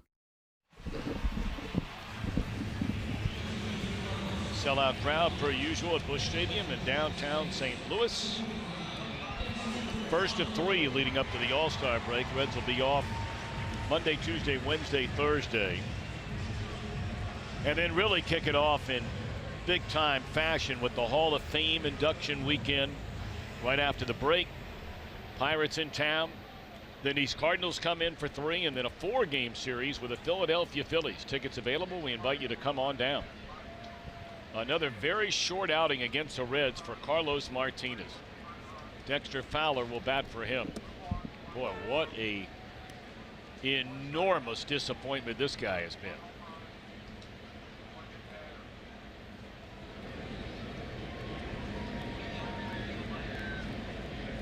I mean, it's incredible. This guy was one of the big stars just a year and a half ago for the world champion Chicago Cubs.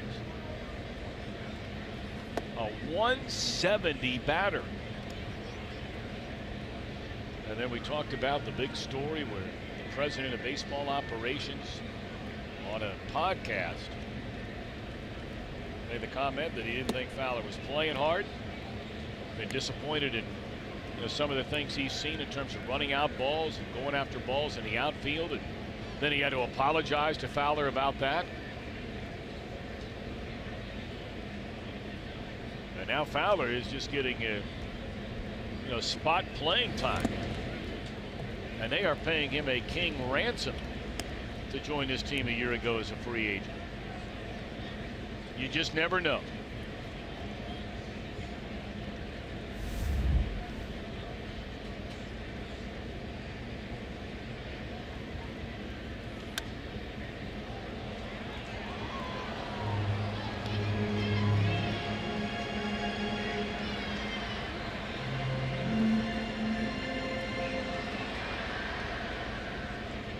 Nine pitches in the 5 innings by Martinez.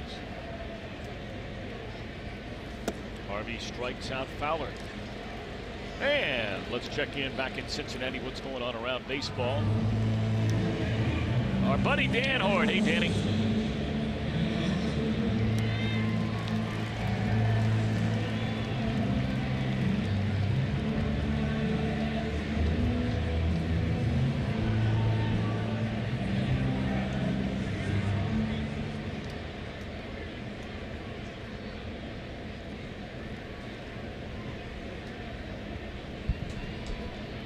Wow, Ron Burgundy. Good stuff there, Danny. Very good. Somebody sent me a really nice article the other day that I did not see. I don't know where it was from. I have no idea, but sent some article the other day about radio top teams, play-by-play guys in the same city, different sports. And Marty Brenneman and Dan Hoard, I think, were ranked number 2 out of all the cities in the United States. And whoever did this ranking, I don't remember who it is, but that was very nice. Well deserved for both of them. Dan Hoard, of course, the longtime voice of both the University of Cincinnati Bearcats and the Cincinnati Bengals. 2-2 to Matt Carpenter.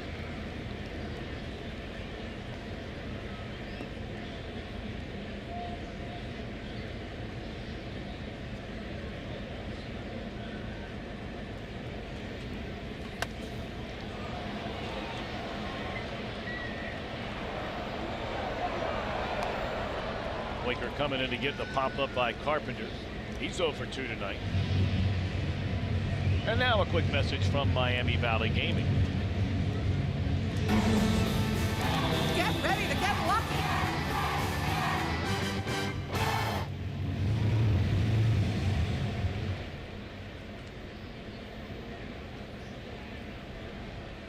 Nine. That it would be. In a row retired. Thank you. I was using fingers and toes. I didn't want you to have to take off your other shoe. Thank you very much.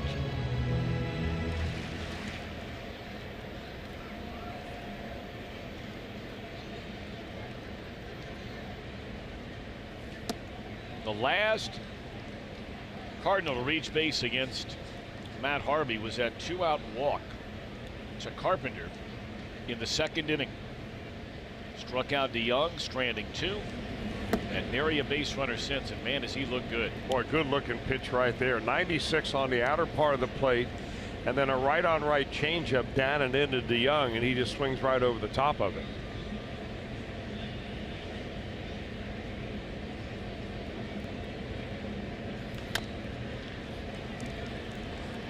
Peraza on the move. That's a nice play by Jose Peraza. 3 straight perfect innings for Matt Harvey. He's got it going on tonight in St. Louis.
Reds and Cardinals continue this 3-game series. Coverage begins with Reds Live at 3:30 with the game to follow right here on Fox Sports Ohio or streaming on Fox Sports Go. Swinging this summer is presented by Click It or Ticket.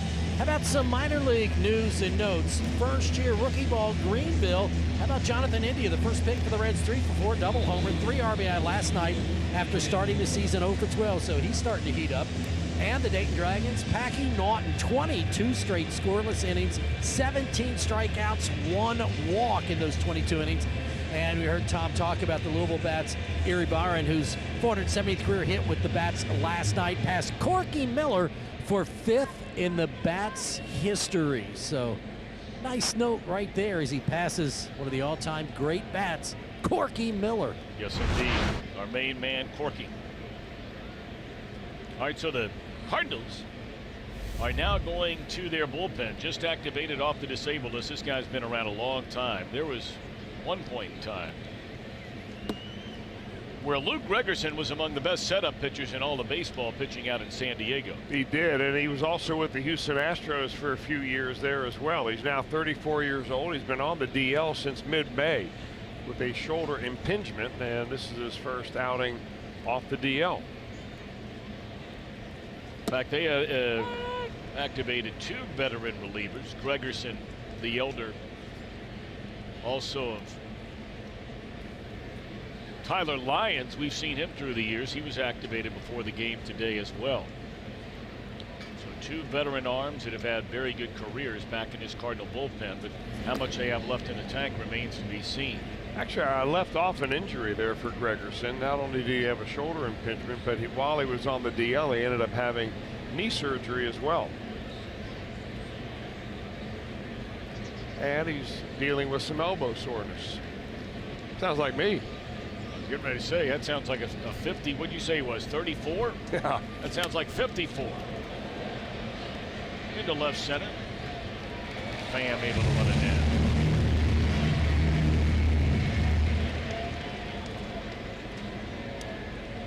Tyler Lyons is getting ready in the bullpen. So they might get both those guys right in there tonight.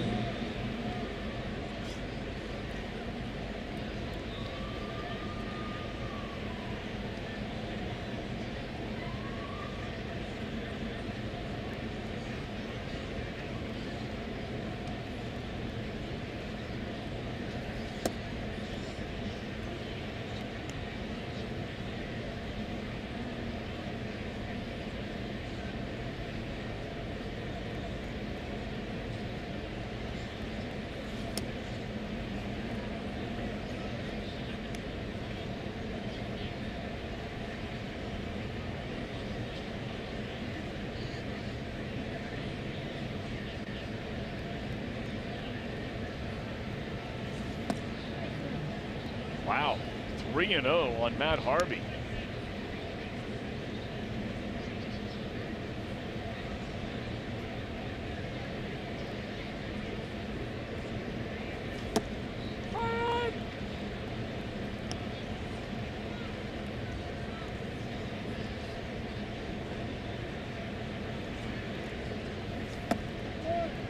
And a guy who does not have a hit in a Cincinnati uniform draws a 1-out walk.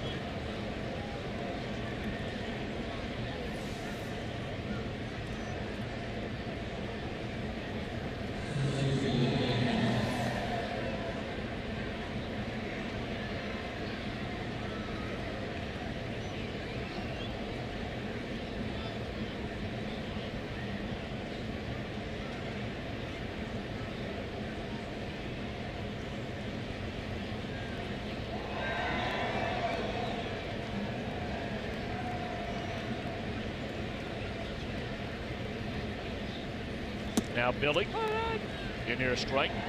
Hamilton a double and a fly ball to left field. 1 of 2.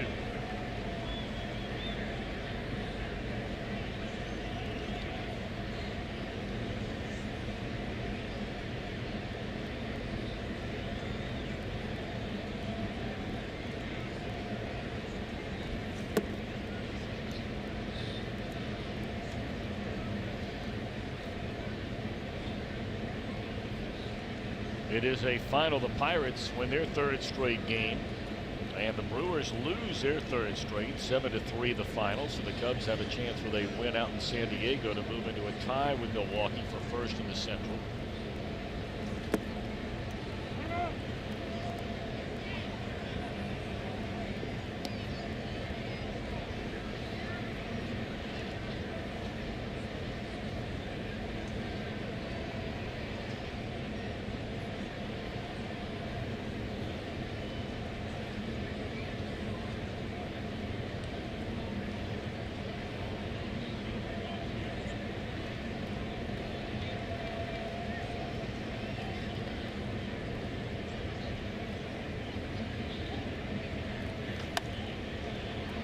Popped up to the shortstop DeYoung for the second out of the inning.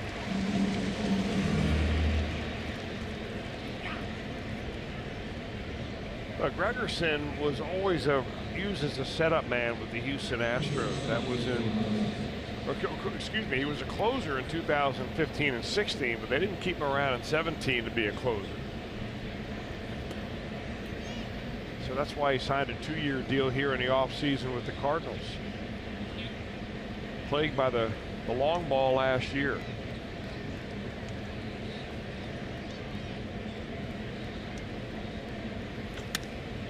That ball hooked down the left field line. That is a fair ball into the corner. Harvey on his way to third base, and Billy Hatcher will throw up the stop sign, so the Reds are going to need a 2-out hit from Scooter Gennett. Peraza, his second hit tonight. Well, you think teams would learn about throwing Jose Peraza right there. I mean, we've seen it ever since he came on the scene.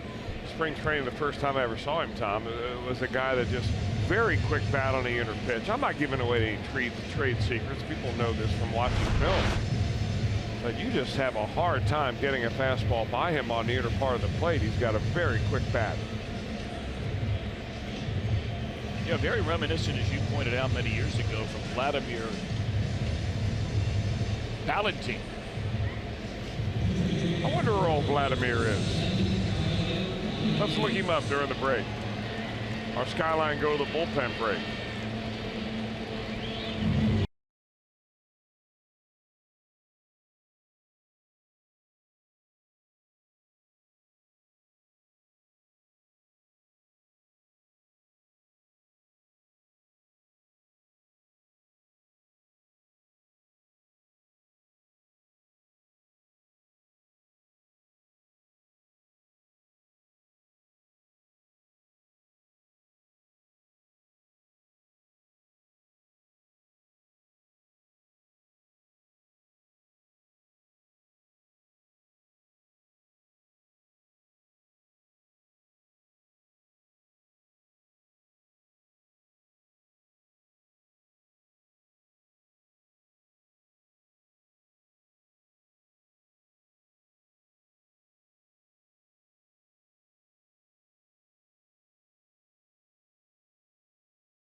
Gregerson out, Tyler Lyons in, both just activated from the DL before the game tonight.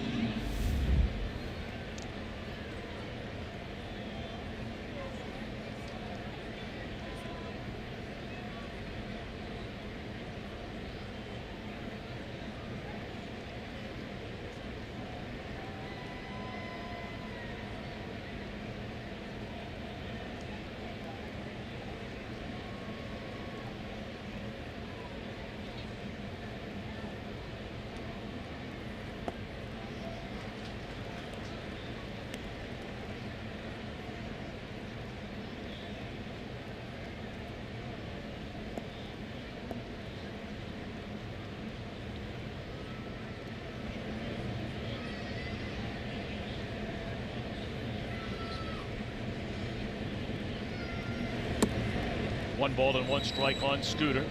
Struck out his first time, homered to right in the third, hit by a pitch on a breaking ball from Martinez in the fifth. Yeah, when you come off the DL, you're not exactly expected to go right into a high leverage situation, but that's the case right here. 3-1 ball game. A hit right here really could put the Reds in the driver's seat big time, especially the way that Matt Harvey's throwing the ball.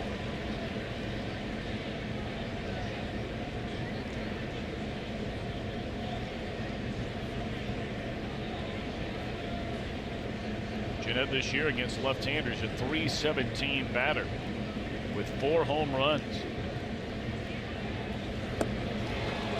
Breaking ball got him, and that'll end the inning. A hit, 2 left. Reds have stranded 8 and lead by 2.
Summary in the first inning, 2 on, 2 out. Jesse Winker just missed clubbing a home run to left center field, turned into a 2-run double and a 2-0 Reds lead right from the get-go. Cardinals would get 1 back against Matt Harvey. Also with 2 outs, Reds killer Yadi Molina, a base hit into center field. But the Reds got the lead back to 2 when Scooter Gennett led off the 3rd with this. A home run to right. And that's where we stand with Matt Harvey taking the ball here in the last of the 6th inning. And Chris, after giving up a run, 4 hits, a walk in the first 2 innings, Harvey has been perfect since recording that final out in the 2nd inning.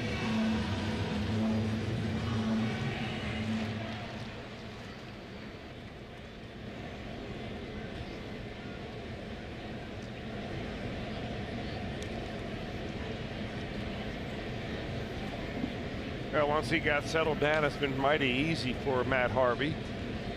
This is the inning that has given him some problems, though, the 6th inning.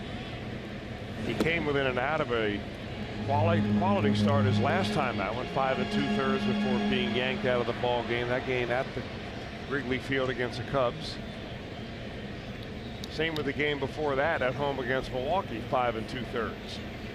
That would have been a quality start. He had not given up a run in that game when he was pulled out of the game. Of course, that was a rain delay, I believe. Yes. Well, the Reds for the first time all night have action in their bullpen. Harvey now at 92 pitches in the game.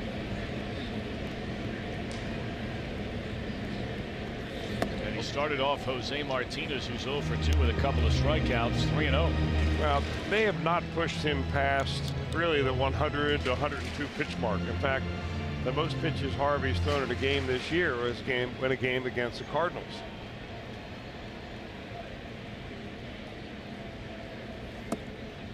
Boy. Oh, where's the 3-0 Leo?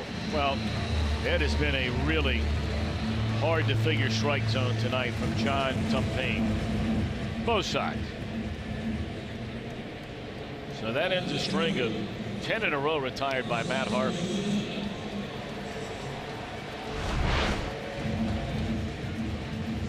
I mean, he's not missing by much.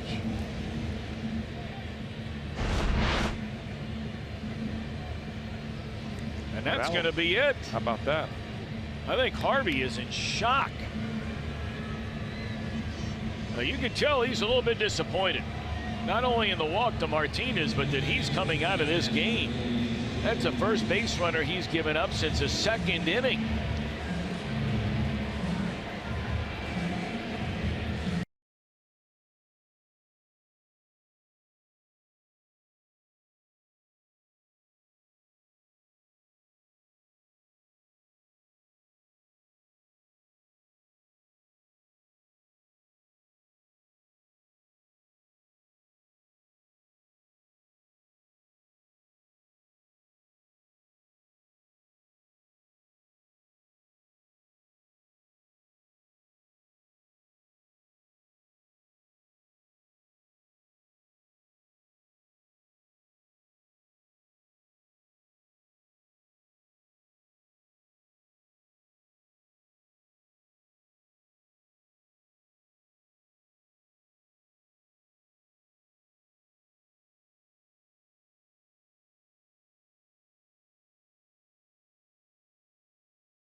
Well, Matt Harvey certainly a little disappointed, I imagine. He retired 10 in a row and then walked the leadoff hitter Martinez here to start the 6th. And he is out of the game. Jared Hughes is in. Haven't seen Hughes much in the 6th inning of games. He's been primarily a guy that you're bringing into the 7th or 8th inning. And you always like to bring him in, though, with a runner at first base and a potential double play in order. And that's what the Reds have right here. Really good year for Hughes. You were talking earlier, Tom, about noteworthy year. Really should have had some serious consideration for All-Star.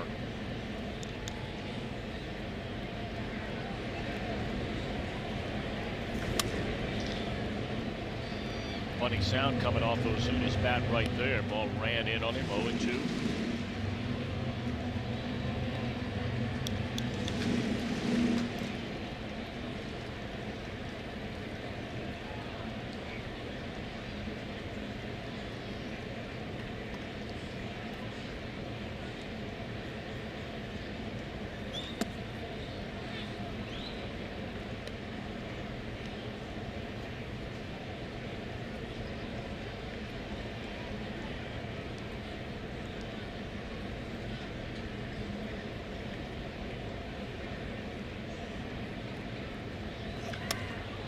Straight up in the air. Billy has it for out number 1. Final numbers on Harvey, at least for the time being, only 4 hits allowed, and all 4 came in the first 2 innings. 3 in the first inning. Punched out 5, walked 2, and just the 1 run. Really good looking delivery that Matt Harvey has, and now that he's healthy, he'll tell you this is the first time he has felt healthy in years. Just really stays behind the ball and just good looking delivery.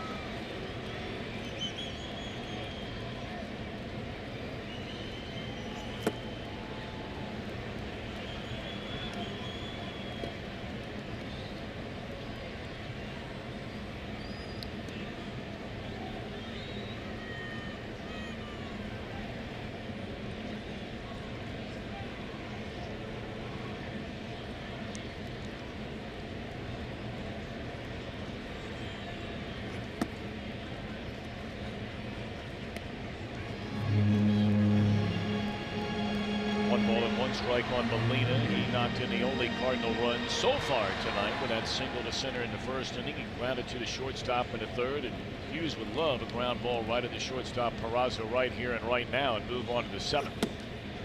1-2.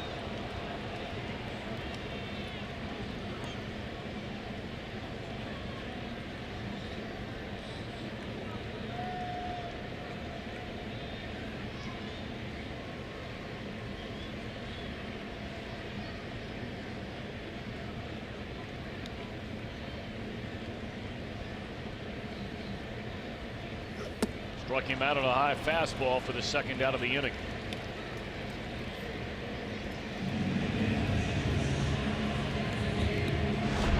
Well, when you're facing Jared Hughes, you're thinking downstairs almost all the time, but every once in a while he'll run that baby upstairs, kind of get underneath it, and Molina cannot resist. Well, the Cardinals offense has just simply completely gone to sleep. Well, you hope it stays that way here for the final 3 1/3. Still got a ways to go. Really, the only time they made good contact was there in the first inning. Yep. I mean, Martinez is the one that had the last base hit in this ball game, and that was a little squibber between Joey Votto and Scooter Gennett on the ground, but going into right field. Yeah, and that's Carlos Martinez. Yeah, Carlos Martinez. That's not Jose Martinez. I mean, there have been nothing but easy outs ever since. And really, the Cardinals are kind of falling into the same trap that happens to every team when they don't hit. You look lethargic. You look like you're not hustling. It looks like you're not trying. So every time, you know, somebody pops up and the runner doesn't bust it down the first baseline, people are looking at the Cardinals saying, well, they're not hustling anymore. That's the reason they're not winning. Man right there is under some serious heat for the first time since he took over as manager of this team, replacing Tony La Russa. All he did was win, including a World Series title his first year as manager. The Cardinals the last couple of years have failed to make the playoffs, and now the heat is on the Reynoldsburg, Ohio native.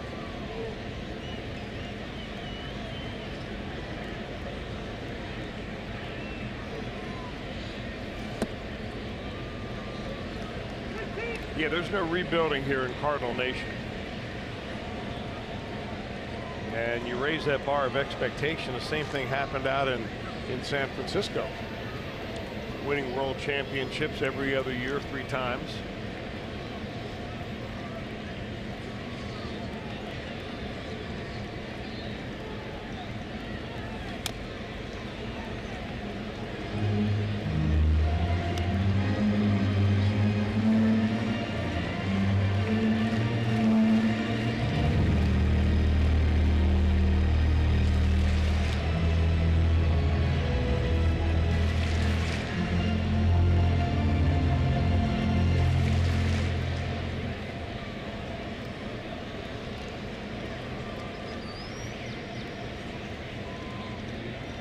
Balls, 2 strikes on Jerko. Runner will get started. Here it comes.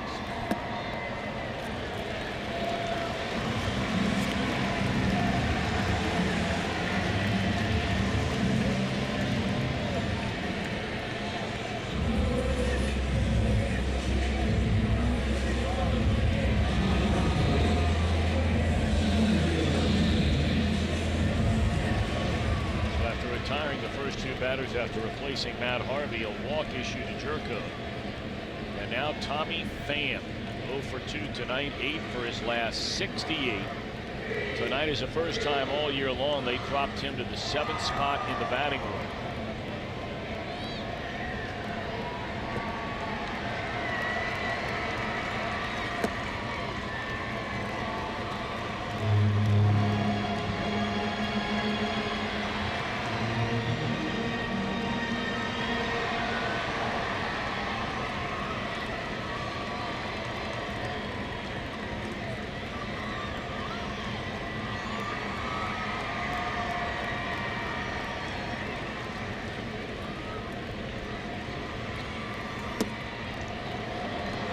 Basically this year Tommy Pham has had one good month, and it was one really monster month.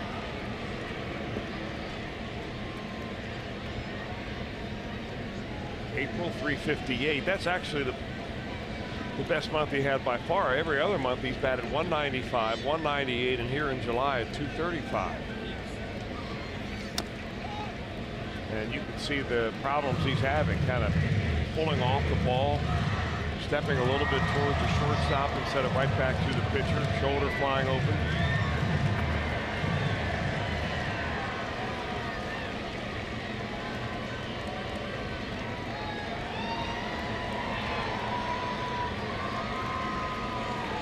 Ball, 2 strikes, 2 on, 2 out. Reds leading by 2. That's a fair ball, and Suarez to the bag for the force play to end the inning. We go to the 7th. Reds lead St. Louis 3-1.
Sale is here for $39.99. Watch every out-of-market regular season game live on demand.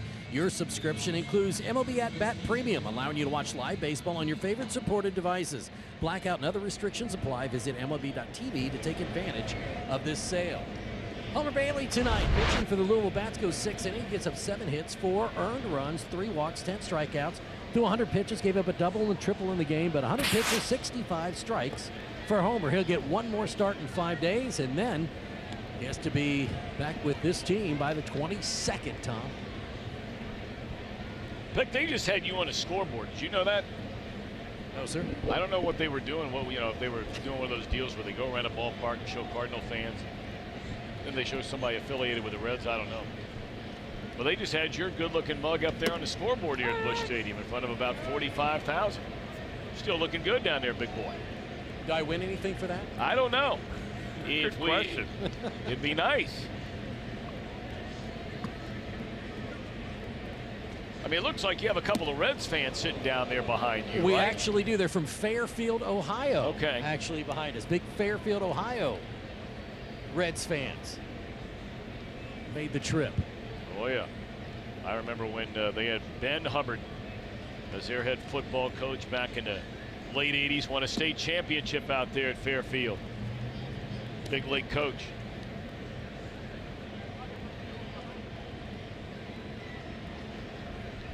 There's that area right there. Some of the people directly behind you there, right, Pick? Yes. With the Reds hats on. Yeah, the Reds hats, and then the young lady sitting next to them and their husbands behind them. Yep. Very nice. Fly ball down the left field line and Ozuna out of room.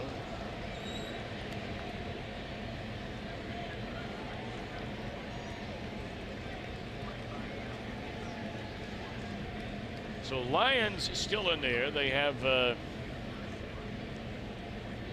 few bodies turning around down there in that bullpen for the Cardinals. Lions came on to retire Jeanette, stranding 2 in the Reds' 6th inning. Mike Matheny will run through matchup after matchup after matchup here in a 2-run game over the last. I'm wondering if that's something that he may have learned from Tony La Russa. Did the same thing. Seemingly with La Russa, it didn't matter what the score was. He just never wanted to give you another run no matter what. Always thinking that perhaps this might be the one time all year long that they score big late in the game and come back and win. Of course, they're only down by 2 right here, and you can see why. The Cardinals are right in the midst of a part of their schedule where they play a lot of games on the road. They just came off a long road trip. Finish up the last weekend before the All-Star break here at home and then go back on the road again, I believe. Yes, they do. 17 out of 20. The stretch they're in right now on the road. That ball hit hard by Votto into deep left center field, but Ozuna will track it.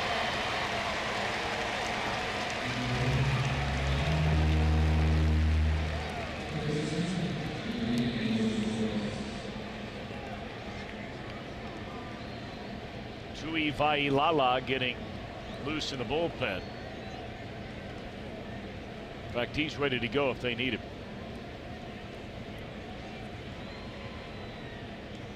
I remember a long time ago did that Sugar Bowl game where Hawaii played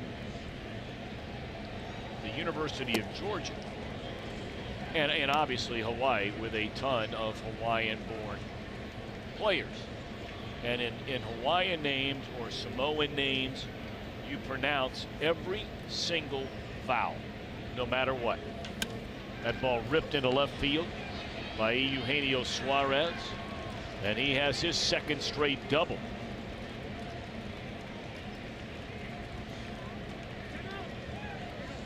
So if Suarez was Samoan instead of Venezuelan, how would you say his name? Suarez. I'm talking about his first name. Let's take a look. We got to write it out here real quick. It would be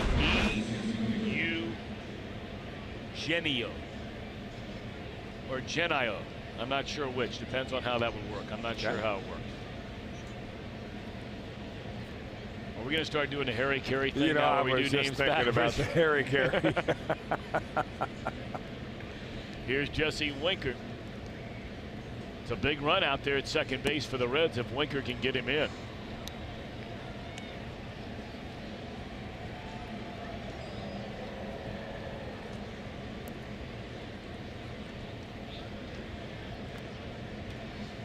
Now Winker against left-handers is just a .204 batter. 54 at-bats, has 11 base hits in their strike. Neither Votto nor Winker this year hitting left-handers with much success. Schebler and Jeanette have been off the charts. But Votto only at .212 and Winker at .204.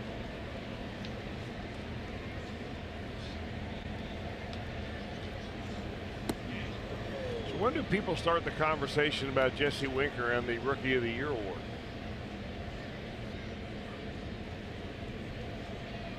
Right there in every category. I would imagine so, yeah. Brian Anderson of the Miami Marlins, Scott Kingery of the Phillies, Lewis Brinson, although his batting average is way down there. He's got good power numbers. Well, you know, Winker's still not even at the point on his own team where he's playing every single day. Although the way he's been swinging the bat here lately and the way he was early in the year, then he went through that extended slump, he might start seeing more regular playing time. He's been red hot.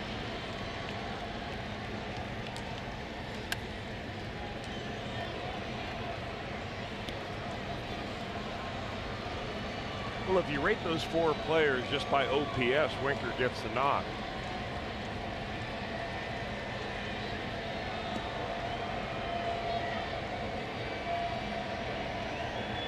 He still has fewer at bats by about 100 than does Brian Anderson, the right-handed hitting outfielder for the Marlins. And a line drive into left field, another base hit. They're going to wave around the runner, and he will score. And Winker has knocked in 3 of the 4 Reds runs here tonight, and a big one against a left-hander. Third hit, 4th straight time he's been on base. 4-1 Cincinnati. You mentioned his batting average and so on against left-handers. This is the kind of at bat that gets you more playing time.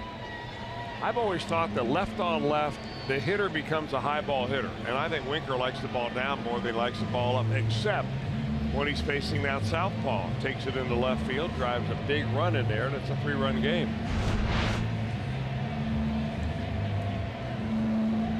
Freddie Benavides liking that stroke too.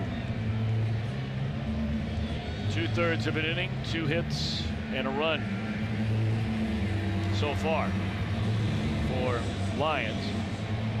Tui Vailala.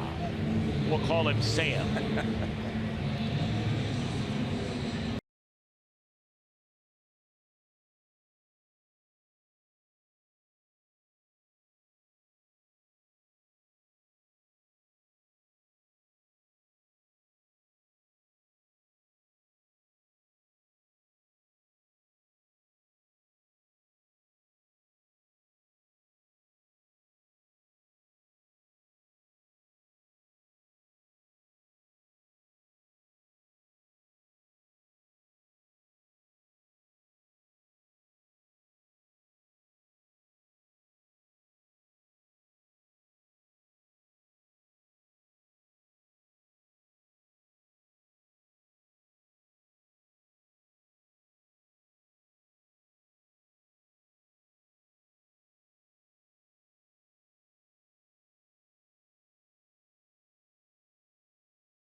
Take over out at center field, replacing Pham, so that means he will bat second when the Cardinals hit in the 7th inning.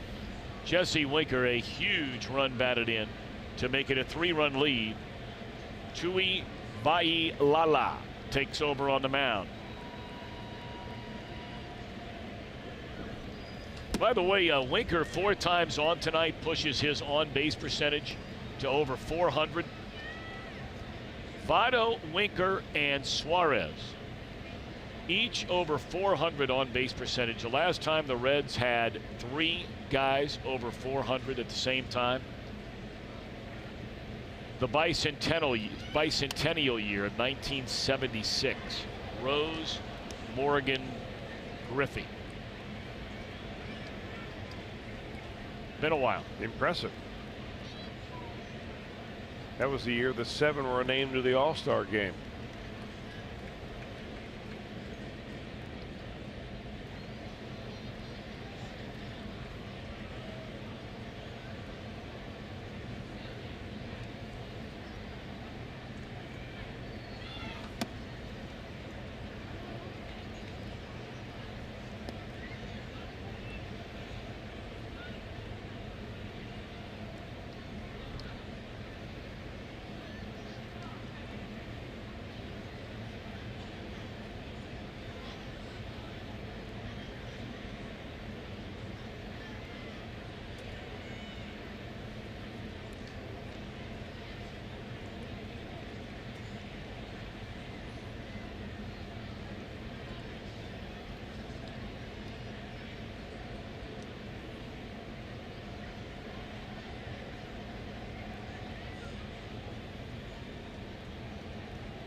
Barnhart jumped all over that pitch, hooks it foul.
And there's a walk to Barnhart, which will keep the inning alive for Duvall.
Two on, one out. 0-1 to count on Adam Duvall. And fisted foul out of play, first base side.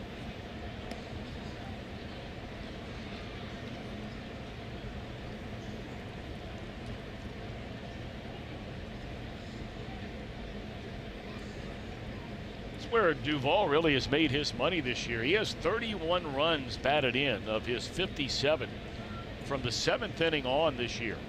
Surprisingly, that is the most in all of Major League Baseball.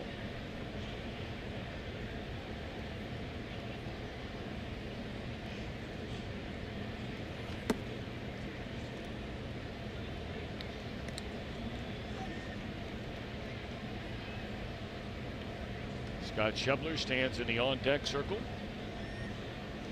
That is a pitcher spot, Jared Hughes. Boy, I tell you,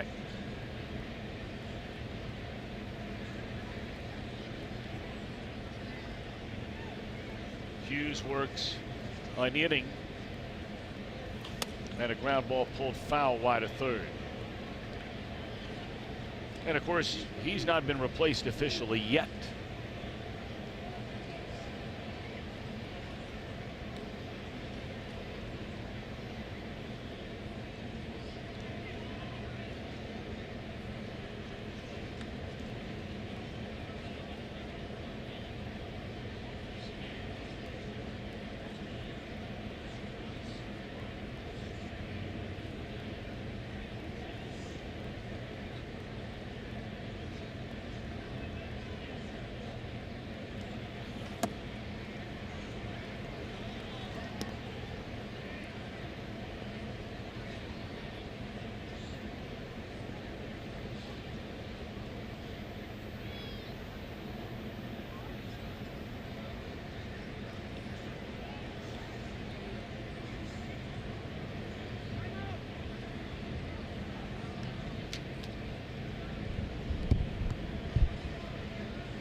Valala has, or Tui Valala has plenty enough gas on that fastball, but he just doesn't want to throw it over the plate right here.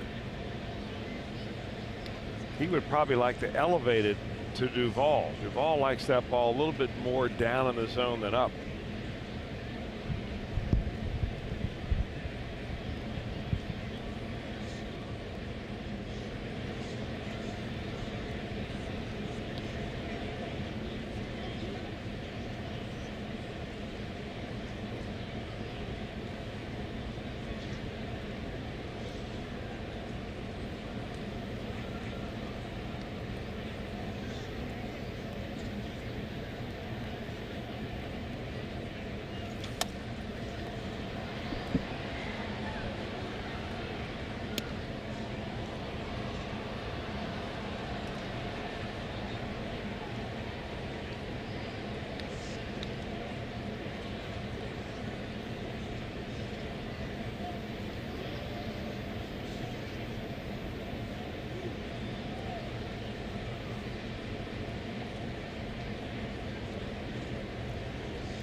Hot smash gets by the third baseman Jerko. This will bring in another run. Duvall an RBI double. And the Reds a pair of runs in the 7th inning to make it a 4-run lead, their largest of the night.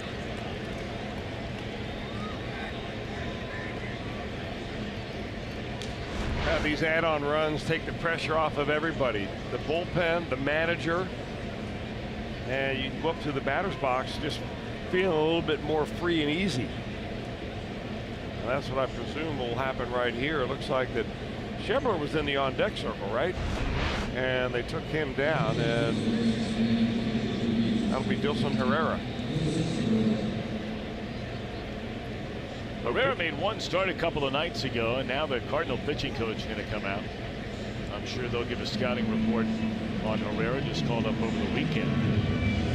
He had a really nice game the other night. He did go 0 for 3, but had 2 walks in that game, including a really impressive walk with 2 outs in the 9th inning, where the Reds down a run. And he walked in front of Joey Votto, and that's when Votto, you may remember, had that 3-run double that put the Reds ahead, and it wound up being a 7-run inning.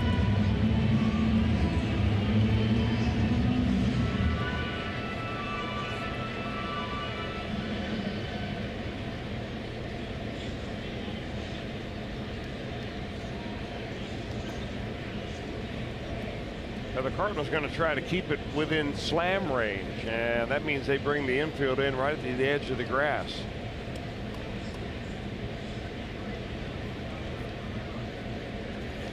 Herrera swing and a miss.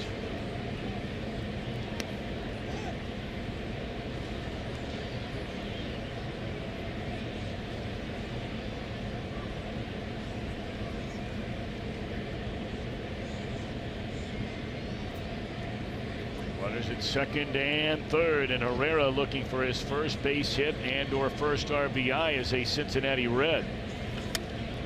And ball hooked foul.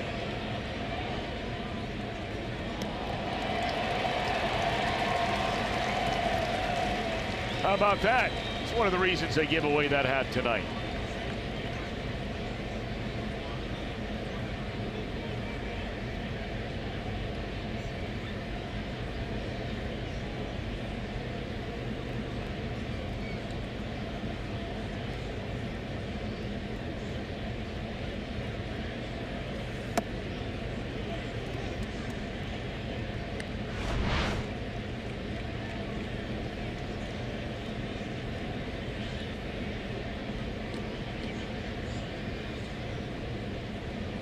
Nicely done. Still looks great.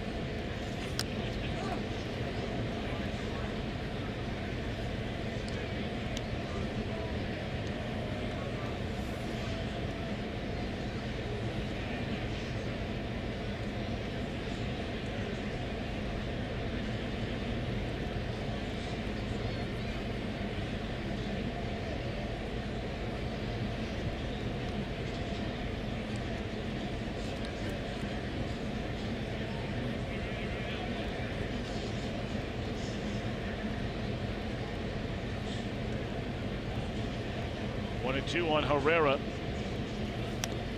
and fouls that ball off to stay alive. Looked like it went off the hand of Yadier Molina.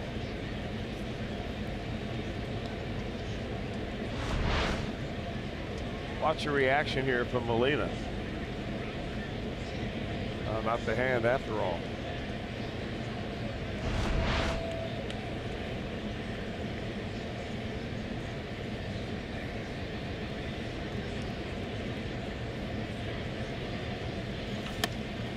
Herrera hooks it foul.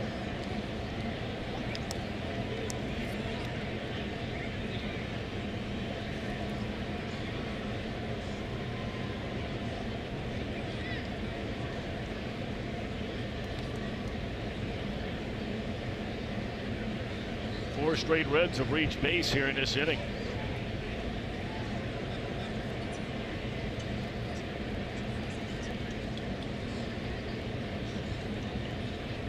One and two again to Herrera, and a fastball sails outside.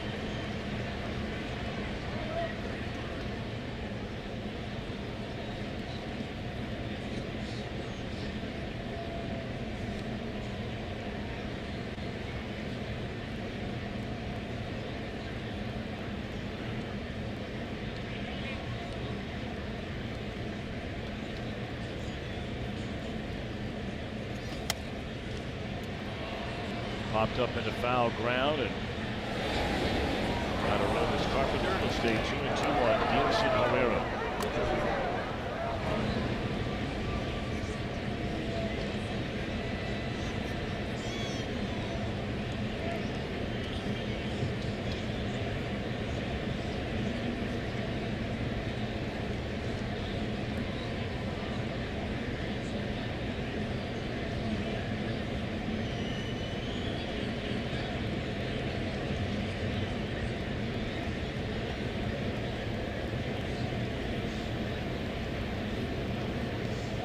Two the count.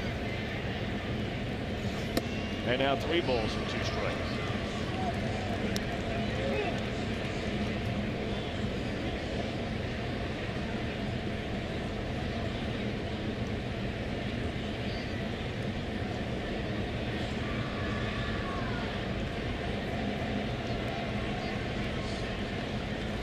And Herrera puts a charge into one way back left center field. His first hit in the big league since 2015 is a pinch hit 3-run big fly. And that pretty much kicks the door down in this one. Holy Moses, was that ball hammered.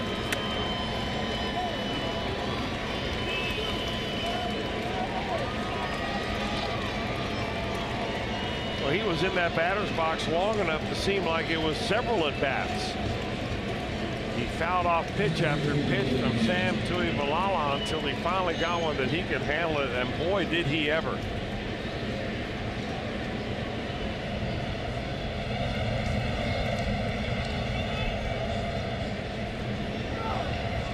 Herrera's got to be so excited, and you know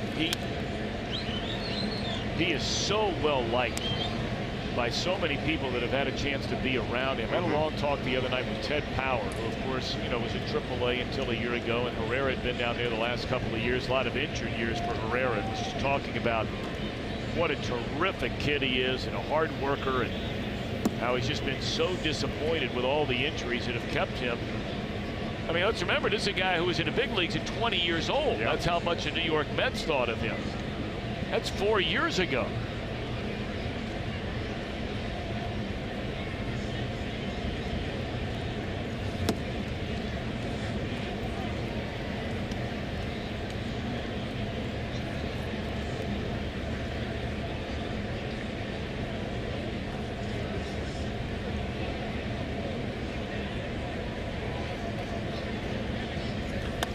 To the right side, and just in time to get the speedy Hamilton.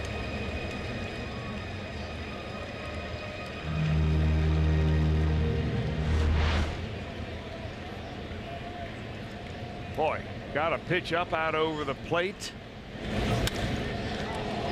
Had not played in a major league game until the other night since 2015.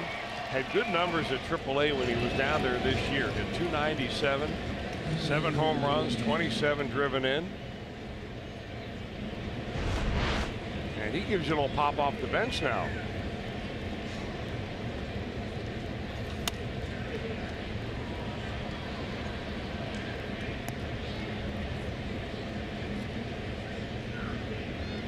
It's his first career pinch hit home run.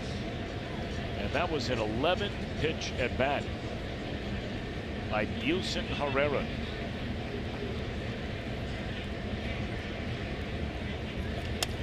And that one is dropped into center field. A base hit. It's been a 3-hit night tonight for Jose Peraza. Boy, this Cardinal bullpen has been brutal tonight. Just brutal.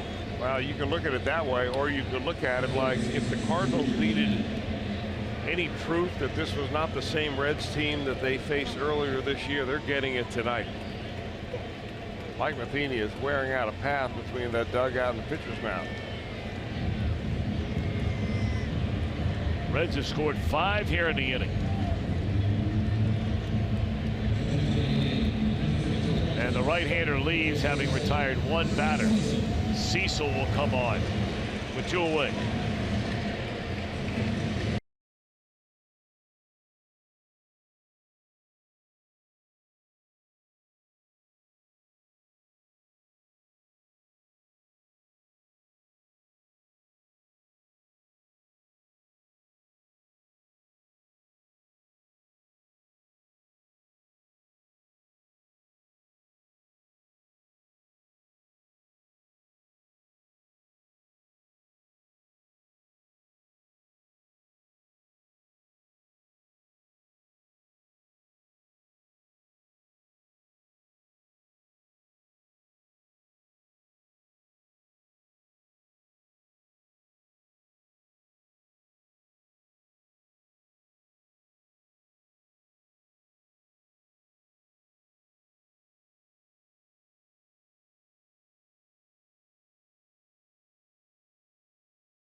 Cardinals. They finally won a game on June the 10th.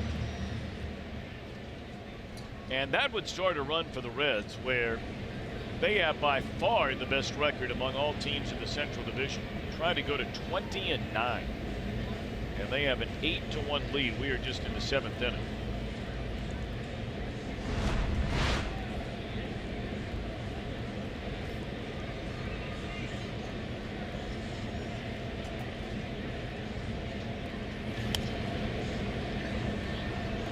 Cecil, the left-hander, comes on to face Scooter Gennett.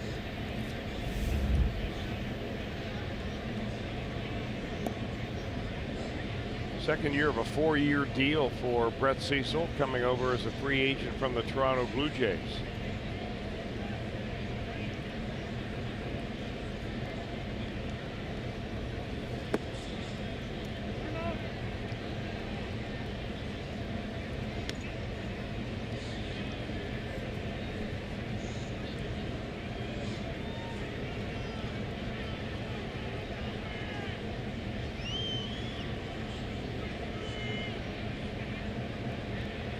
Five-run Reds 7th inning. And it's 1-2 now on Scooter, who has a solo home run and 3 at-bats. He's also been hit by a pitch. Well, another typical big crowd here at Busch Stadium, but they've never really had a chance to get into this ball game. The Reds scored 2 in the first inning, gave up 1 in the first, but really after that, never looked back.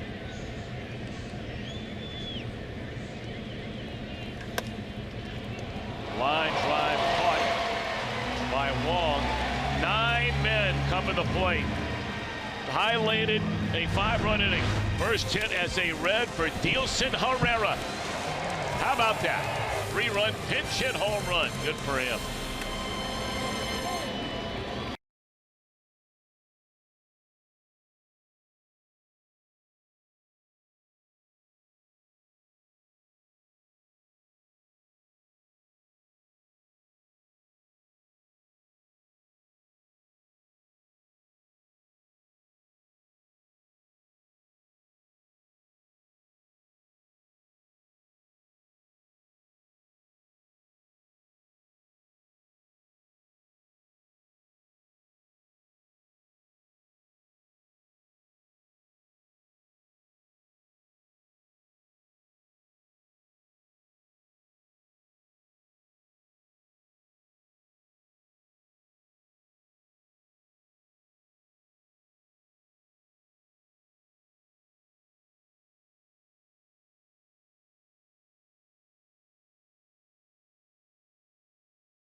Amir Garrett comes out to pitch, and it's a very interesting story that's going on here with Amir Garrett. His last couple of times out, very good in his first inning of work, and the second inning, not so good. Just the other night in Cleveland, after he came out of the game, he walked off the field, and here we're going to show you him and Jim Riggleman talking to him, and Riggleman, Danny Darwin, Ted Power all say we have to figure out how to keep his energy level up that second inning when they bring him out. Riggleman said for the time being, he will be a one-inning pitcher, but he has to be a multi-inning pitcher, he feels, to help this club. Gentlemen. Yeah, it's been the last 3 times out, in fact, where that has happened with Garrett. It happened in Chicago over the weekend where he came back out. He walked a couple of batters. That led to the Cubs coming back and rallying from 5 runs down in the game in Cleveland the other night. And it's led to that ERA now you know, up over 3.5, where most of the year that started in a 1 or the very low 2s. Yeah, the first thing I think you want to recognize about Amir Garrett, he's a top-notch talent. And that problem of losing your energy or your emotional edge in the second inning is not unique to Amir Garrett. It happens all the time with relievers everywhere. And what happens is you come into a situation, high energy, got a lot of adrenaline going on, you get out of the inning. So you strike a guy out the end of the inning, you're coming off with a fist pump and you're ready to go, and you feel like you've done your job. Now your team makes 3 outs, and you've got to go back out there and do it again, and you have lost that mental edge. I feel that with a young pitcher like Garrett, it's maybe up to Jim Riggleman or Danny Darwin to challenge him, saying, listen, you go out there in the next inning, you walk the first batter, I'm taking you out of the game. So you create a sense of urgency for a young pitcher like this who hasn't been through it before. Suarez charging and gets the speedy Harrison Bader. Well done by Eugenio Suarez. Boy, Bader can get up that line.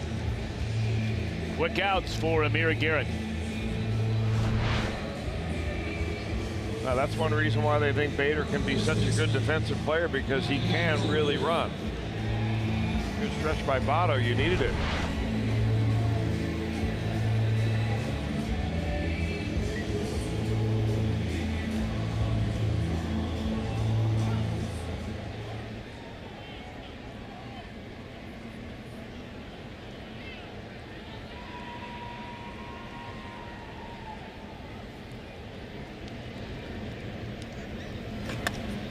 First pitch swinging, a high fly ball to center field. How about Amir Garrett? That ball continue. Whoa, my gosh! Can you believe that? That ball continued to carry, and Billy Hamilton goes up and over the wall to bring back a would-be home run. You have got to be kidding me.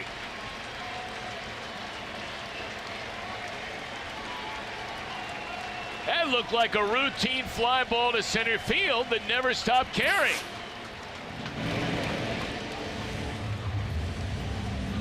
He looked like he's underneath it, and then it just sort of takes off on him. And look at this.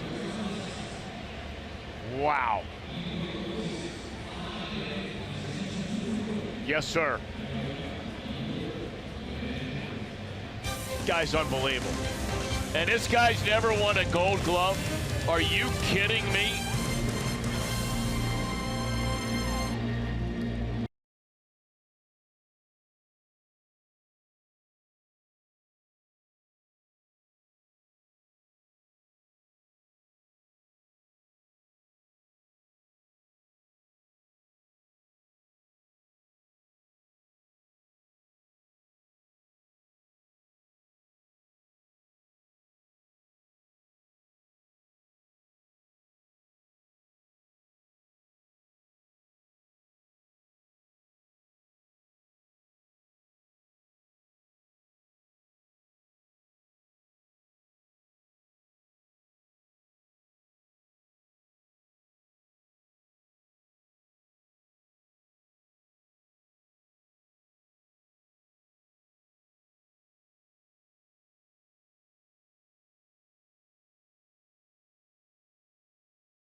Over that play made by Billy Hamilton a moment ago.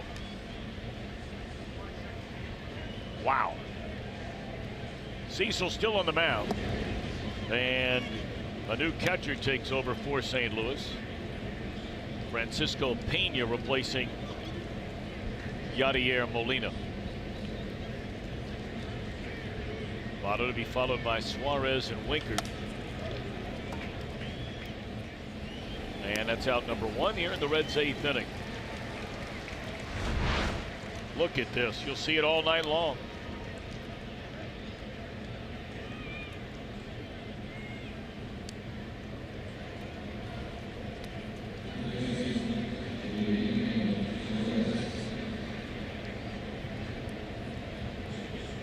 Oh my God.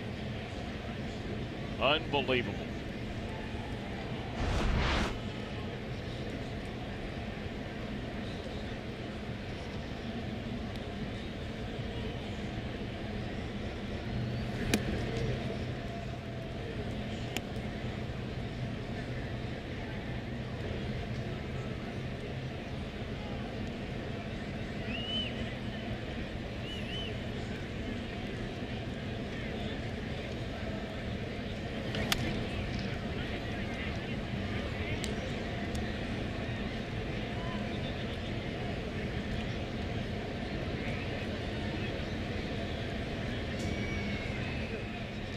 Suarez, a pair of doubles and 4 at-bats. They've come in each of his last 2 times to the plate.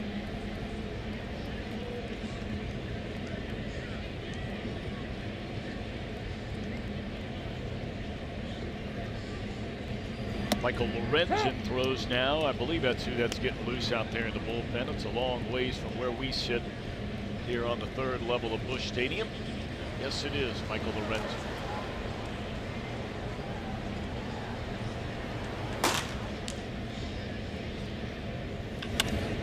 Suarez is going to have a 3rd straight extra base hit. 3 doubles tonight for Suarez, giving him 17 on the year. Oh, what a year he's having. Unbelievable.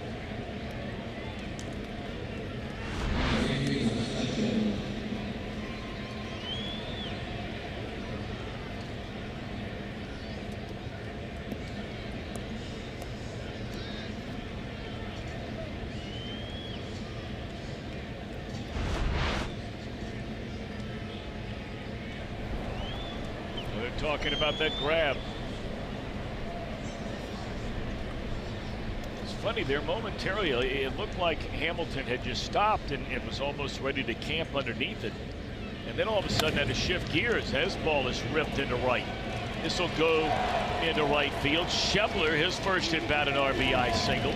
And the Reds now lead 9-1 here in the 8th inning.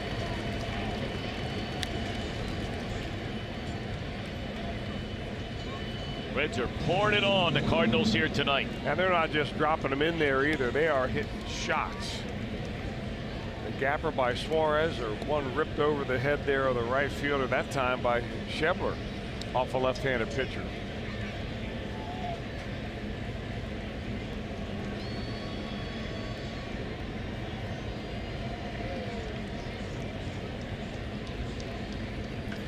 Ground ball down to 3rd. This should be 2 to end the inning, and it is. But the Reds get another run. Double by Suarez, single by Schebler. 9-1 Cincinnati.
thought this was the best catch he ever made because it was the first time he ever took a home run away in a major league game, and he took it away from Matt Carpenter. That, of course, being a Great American Ballpark. And now tonight, Matt Carpenter again, 2 years later.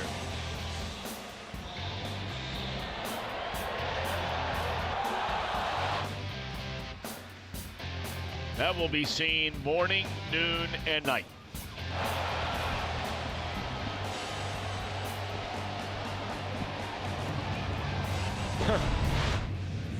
Doesn't get any better than that, does it? Not if you're Amir Garrett. Heck no. That's a steak dinner, and those are the cleat marks. Billy leaves his mark behind. Yes, he does.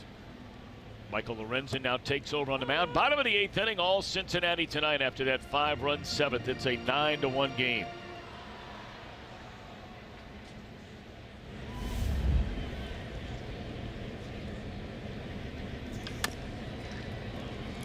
Peraza ranging to his left will throw out DeYoung, one away.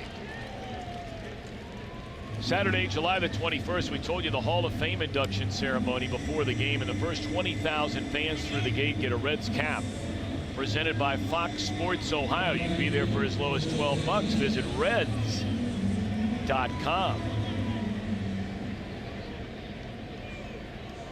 A lot of Reds fans here tonight. Not a bad drive over here at all. Either go through Indianapolis or down through Louisville and over, and it's an easy ride. Nice weekend getaway. Well, I believe we have a busload of Rosy Reds here at this ballpark tonight, right. and they're gonna be here tomorrow. We'll give you a good shot of them when we find out where they're sitting tomorrow. Been affiliated with the Reds forever and ever and ever.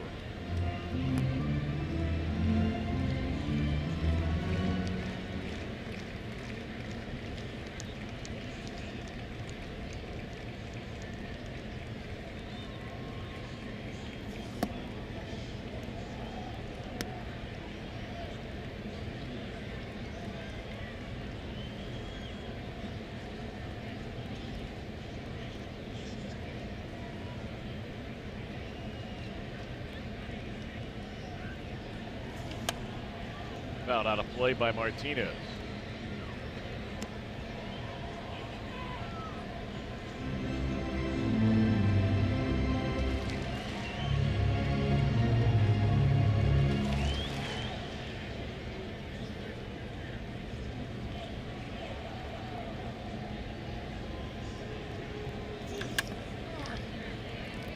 Back-to-back ground balls at Peraza, and back-to-back tries handled flawlessly by the Red shortstop.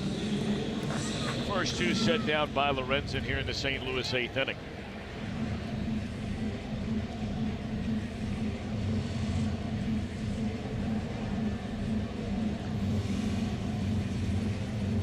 Got a crowd of 45,891 here tonight. 12th sellout this year for St. Louis.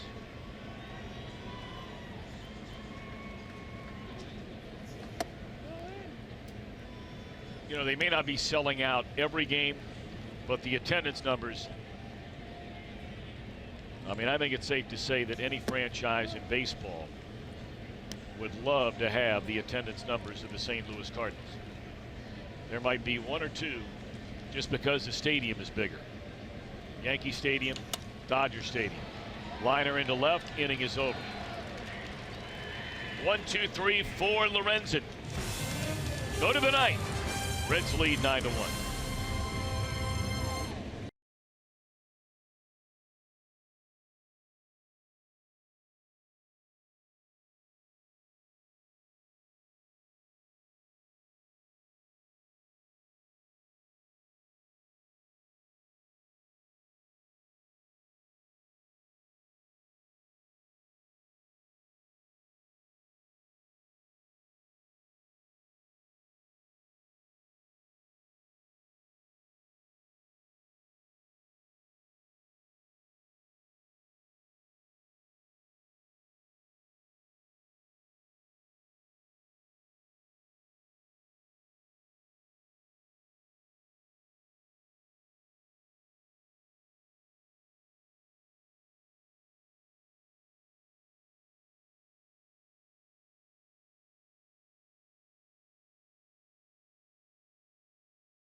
shortly.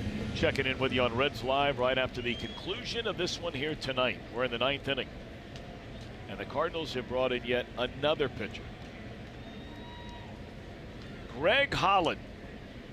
It's been one of the more, I'm not going to call it perplexing, perhaps that is the right word, moves made this year. You know, they signed this guy very, very late. Pitched for Colorado last year, had 41 saves, did Holland. But because he was signed so late, he simply physically was not ready to go when the season began. And they are hoping that he can find a way to have the same form he had pitching for the Colorado Rockies here last year. He threw a scoreless inning on the 10th of this month. 20 of his, well, he allowed 5 runs last Sunday in 2/3 of an inning. Well, that was his first bad outing in some time.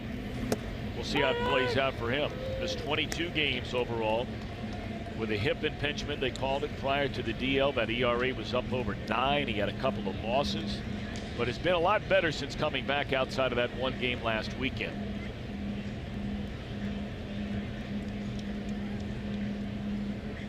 Munoz takes over out in left field. Jerko goes over to first. There's all kinds of things going on. The bottom line, the Reds lead 9-1, and we're in the 9th inning.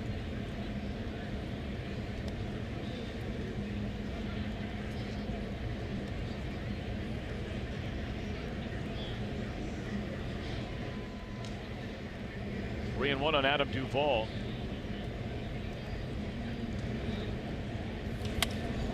Ball tomahawked into left. And a nice running catch out there by Munoz, who just comes into the game. 1 out. Baseball's biggest stars, an unforgettable night from the nation's capital. That's coming up this coming Tuesday. The MLB All-Star Game, 7:30 Eastern, only on Fox. Be a big night, fun night.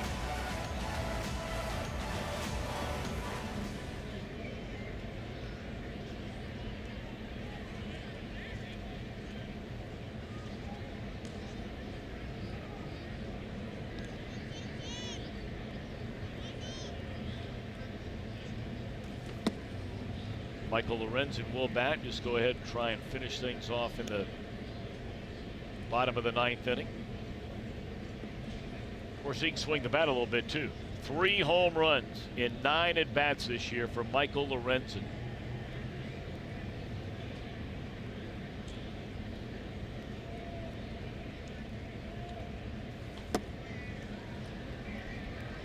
Of course, when the word of that gets around, you start seeing sliders as a regular part of your diet.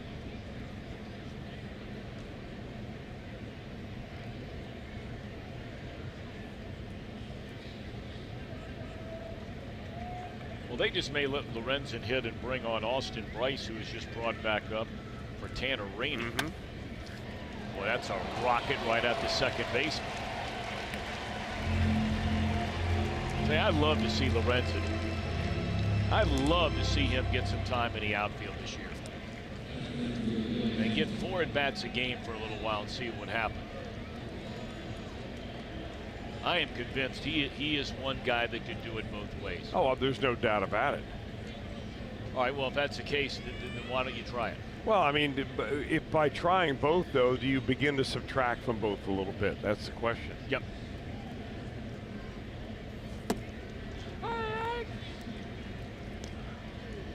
I mean, those of us who've seen him pitch, and you've seen him pitch a lot, Tom. I mean, his arm, his combination of fastball, breaking ball, and so on gives you a chance to think that he's got a chance to be an elite type pitcher, especially end of a ball game with the velocity and so on. You know, will he be an elite outfielder? Don't know. And if you let him do a little of both, will you just make him mediocre in both? Yep. Fair point.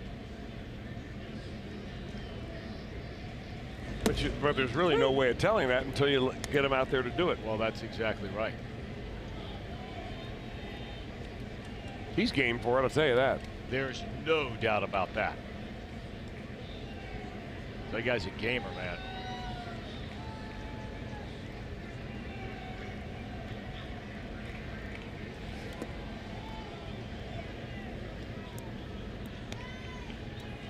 You know, one thing that Holland does in his delivery, we get a shot of him as he pitches. He steps wide open. Most pitchers step a little bit closed. He steps really wide open, a little bit more towards the first base dugout when he throws the ball rather than right on line or even a little bit closed with his left leg. We'll probably see him some more in this series and talk about it a little bit more then. To the right side, and Holland with a 1-2-3 inning. Gave up some hard hit balls, but no damage done. Bottom of the ninth, around a corner.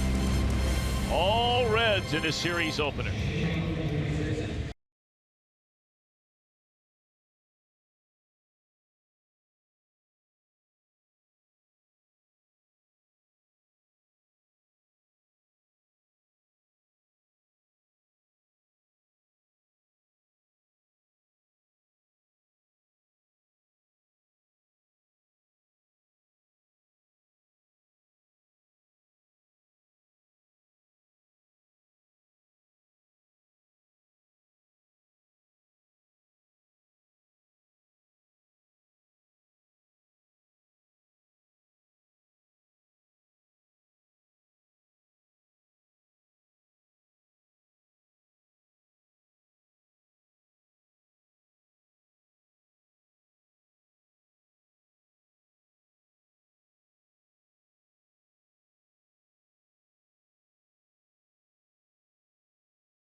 Fox Sports Ohio, brought to you by Geico. 15 minutes can save you 15% or more on car insurance.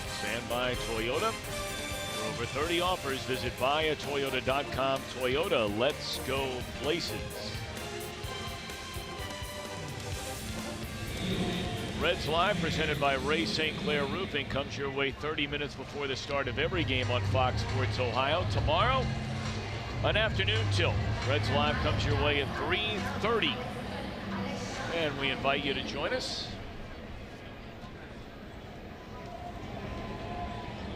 Luis Castillo against Jack Flaherty. Flaherty having a good year. 3.34 ERA.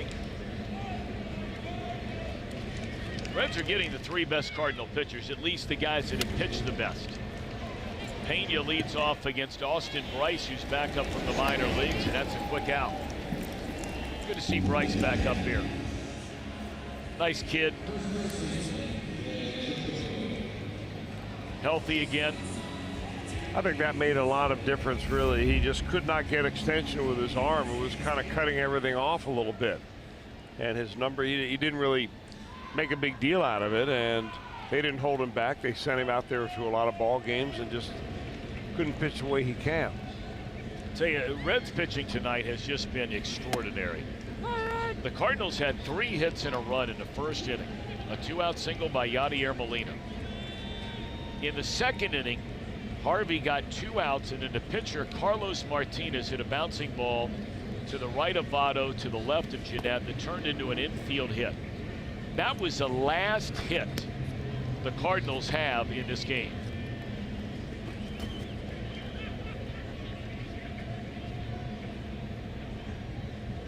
"23 plate appearances have gone by since the last Cardinals hit in this game. 23. Now they've had a couple of guys draw walks, exactly that many, 2 of them, and they came in the same inning. Harvey walked a batter to start the 6th. They took him out 2 batters later, 3 batters later. Hughes issued a walk. But Garrett, Lorenzen, and Bryce so far perfect.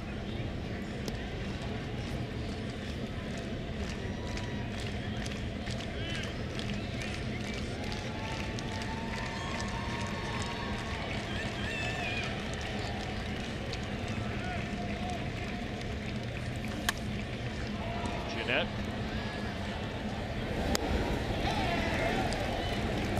One more out to go.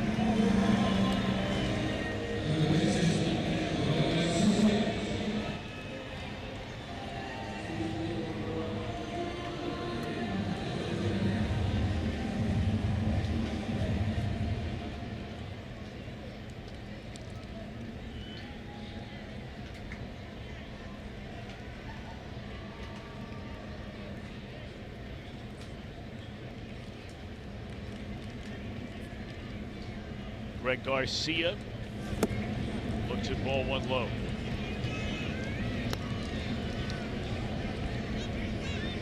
That has been one tiny strike zone all night long tonight by John Tumpane. At least the lower end of it. Yeah, the lower, you're right, lower end of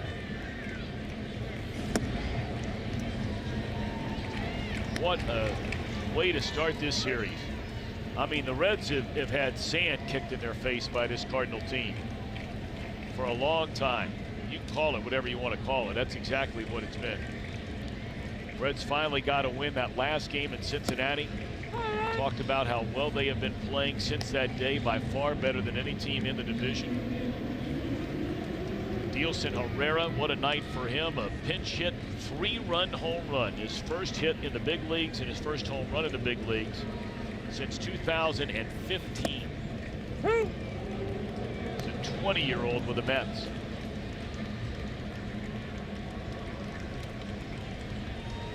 And for Jim Riggleman, he comes to really a place where it all began for him.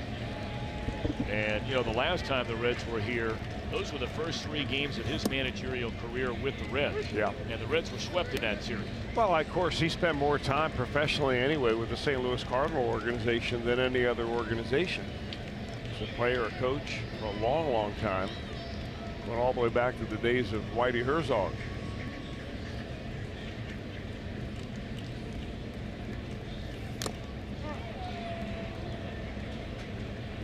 In their last 7 series, the Reds are 5-1-1 with 2 sweeps. Swept Detroit 2-0, Chicago 4-0, Atlanta 2 out of 3, split with Milwaukee. Beat the White Sox 2 out of 3, the heartbreaking 2 out of 3 series lost to the Cubbies. And then just beat the first place Indians 2 out of 3 in Cleveland. Tucker Barnard trying to shake it off here, the last batter, potentially the last batter of the game.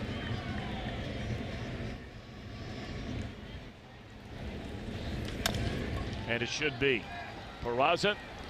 And the Redlegs come into St. Louis, the opening game of a 3-game series, and they lay it on the Cardinals here tonight. The Cardinals don't get a hit from the 2nd inning on. And it's exactly 1,000 wins for the Reds against the St. Louis Cardinals going back to 19.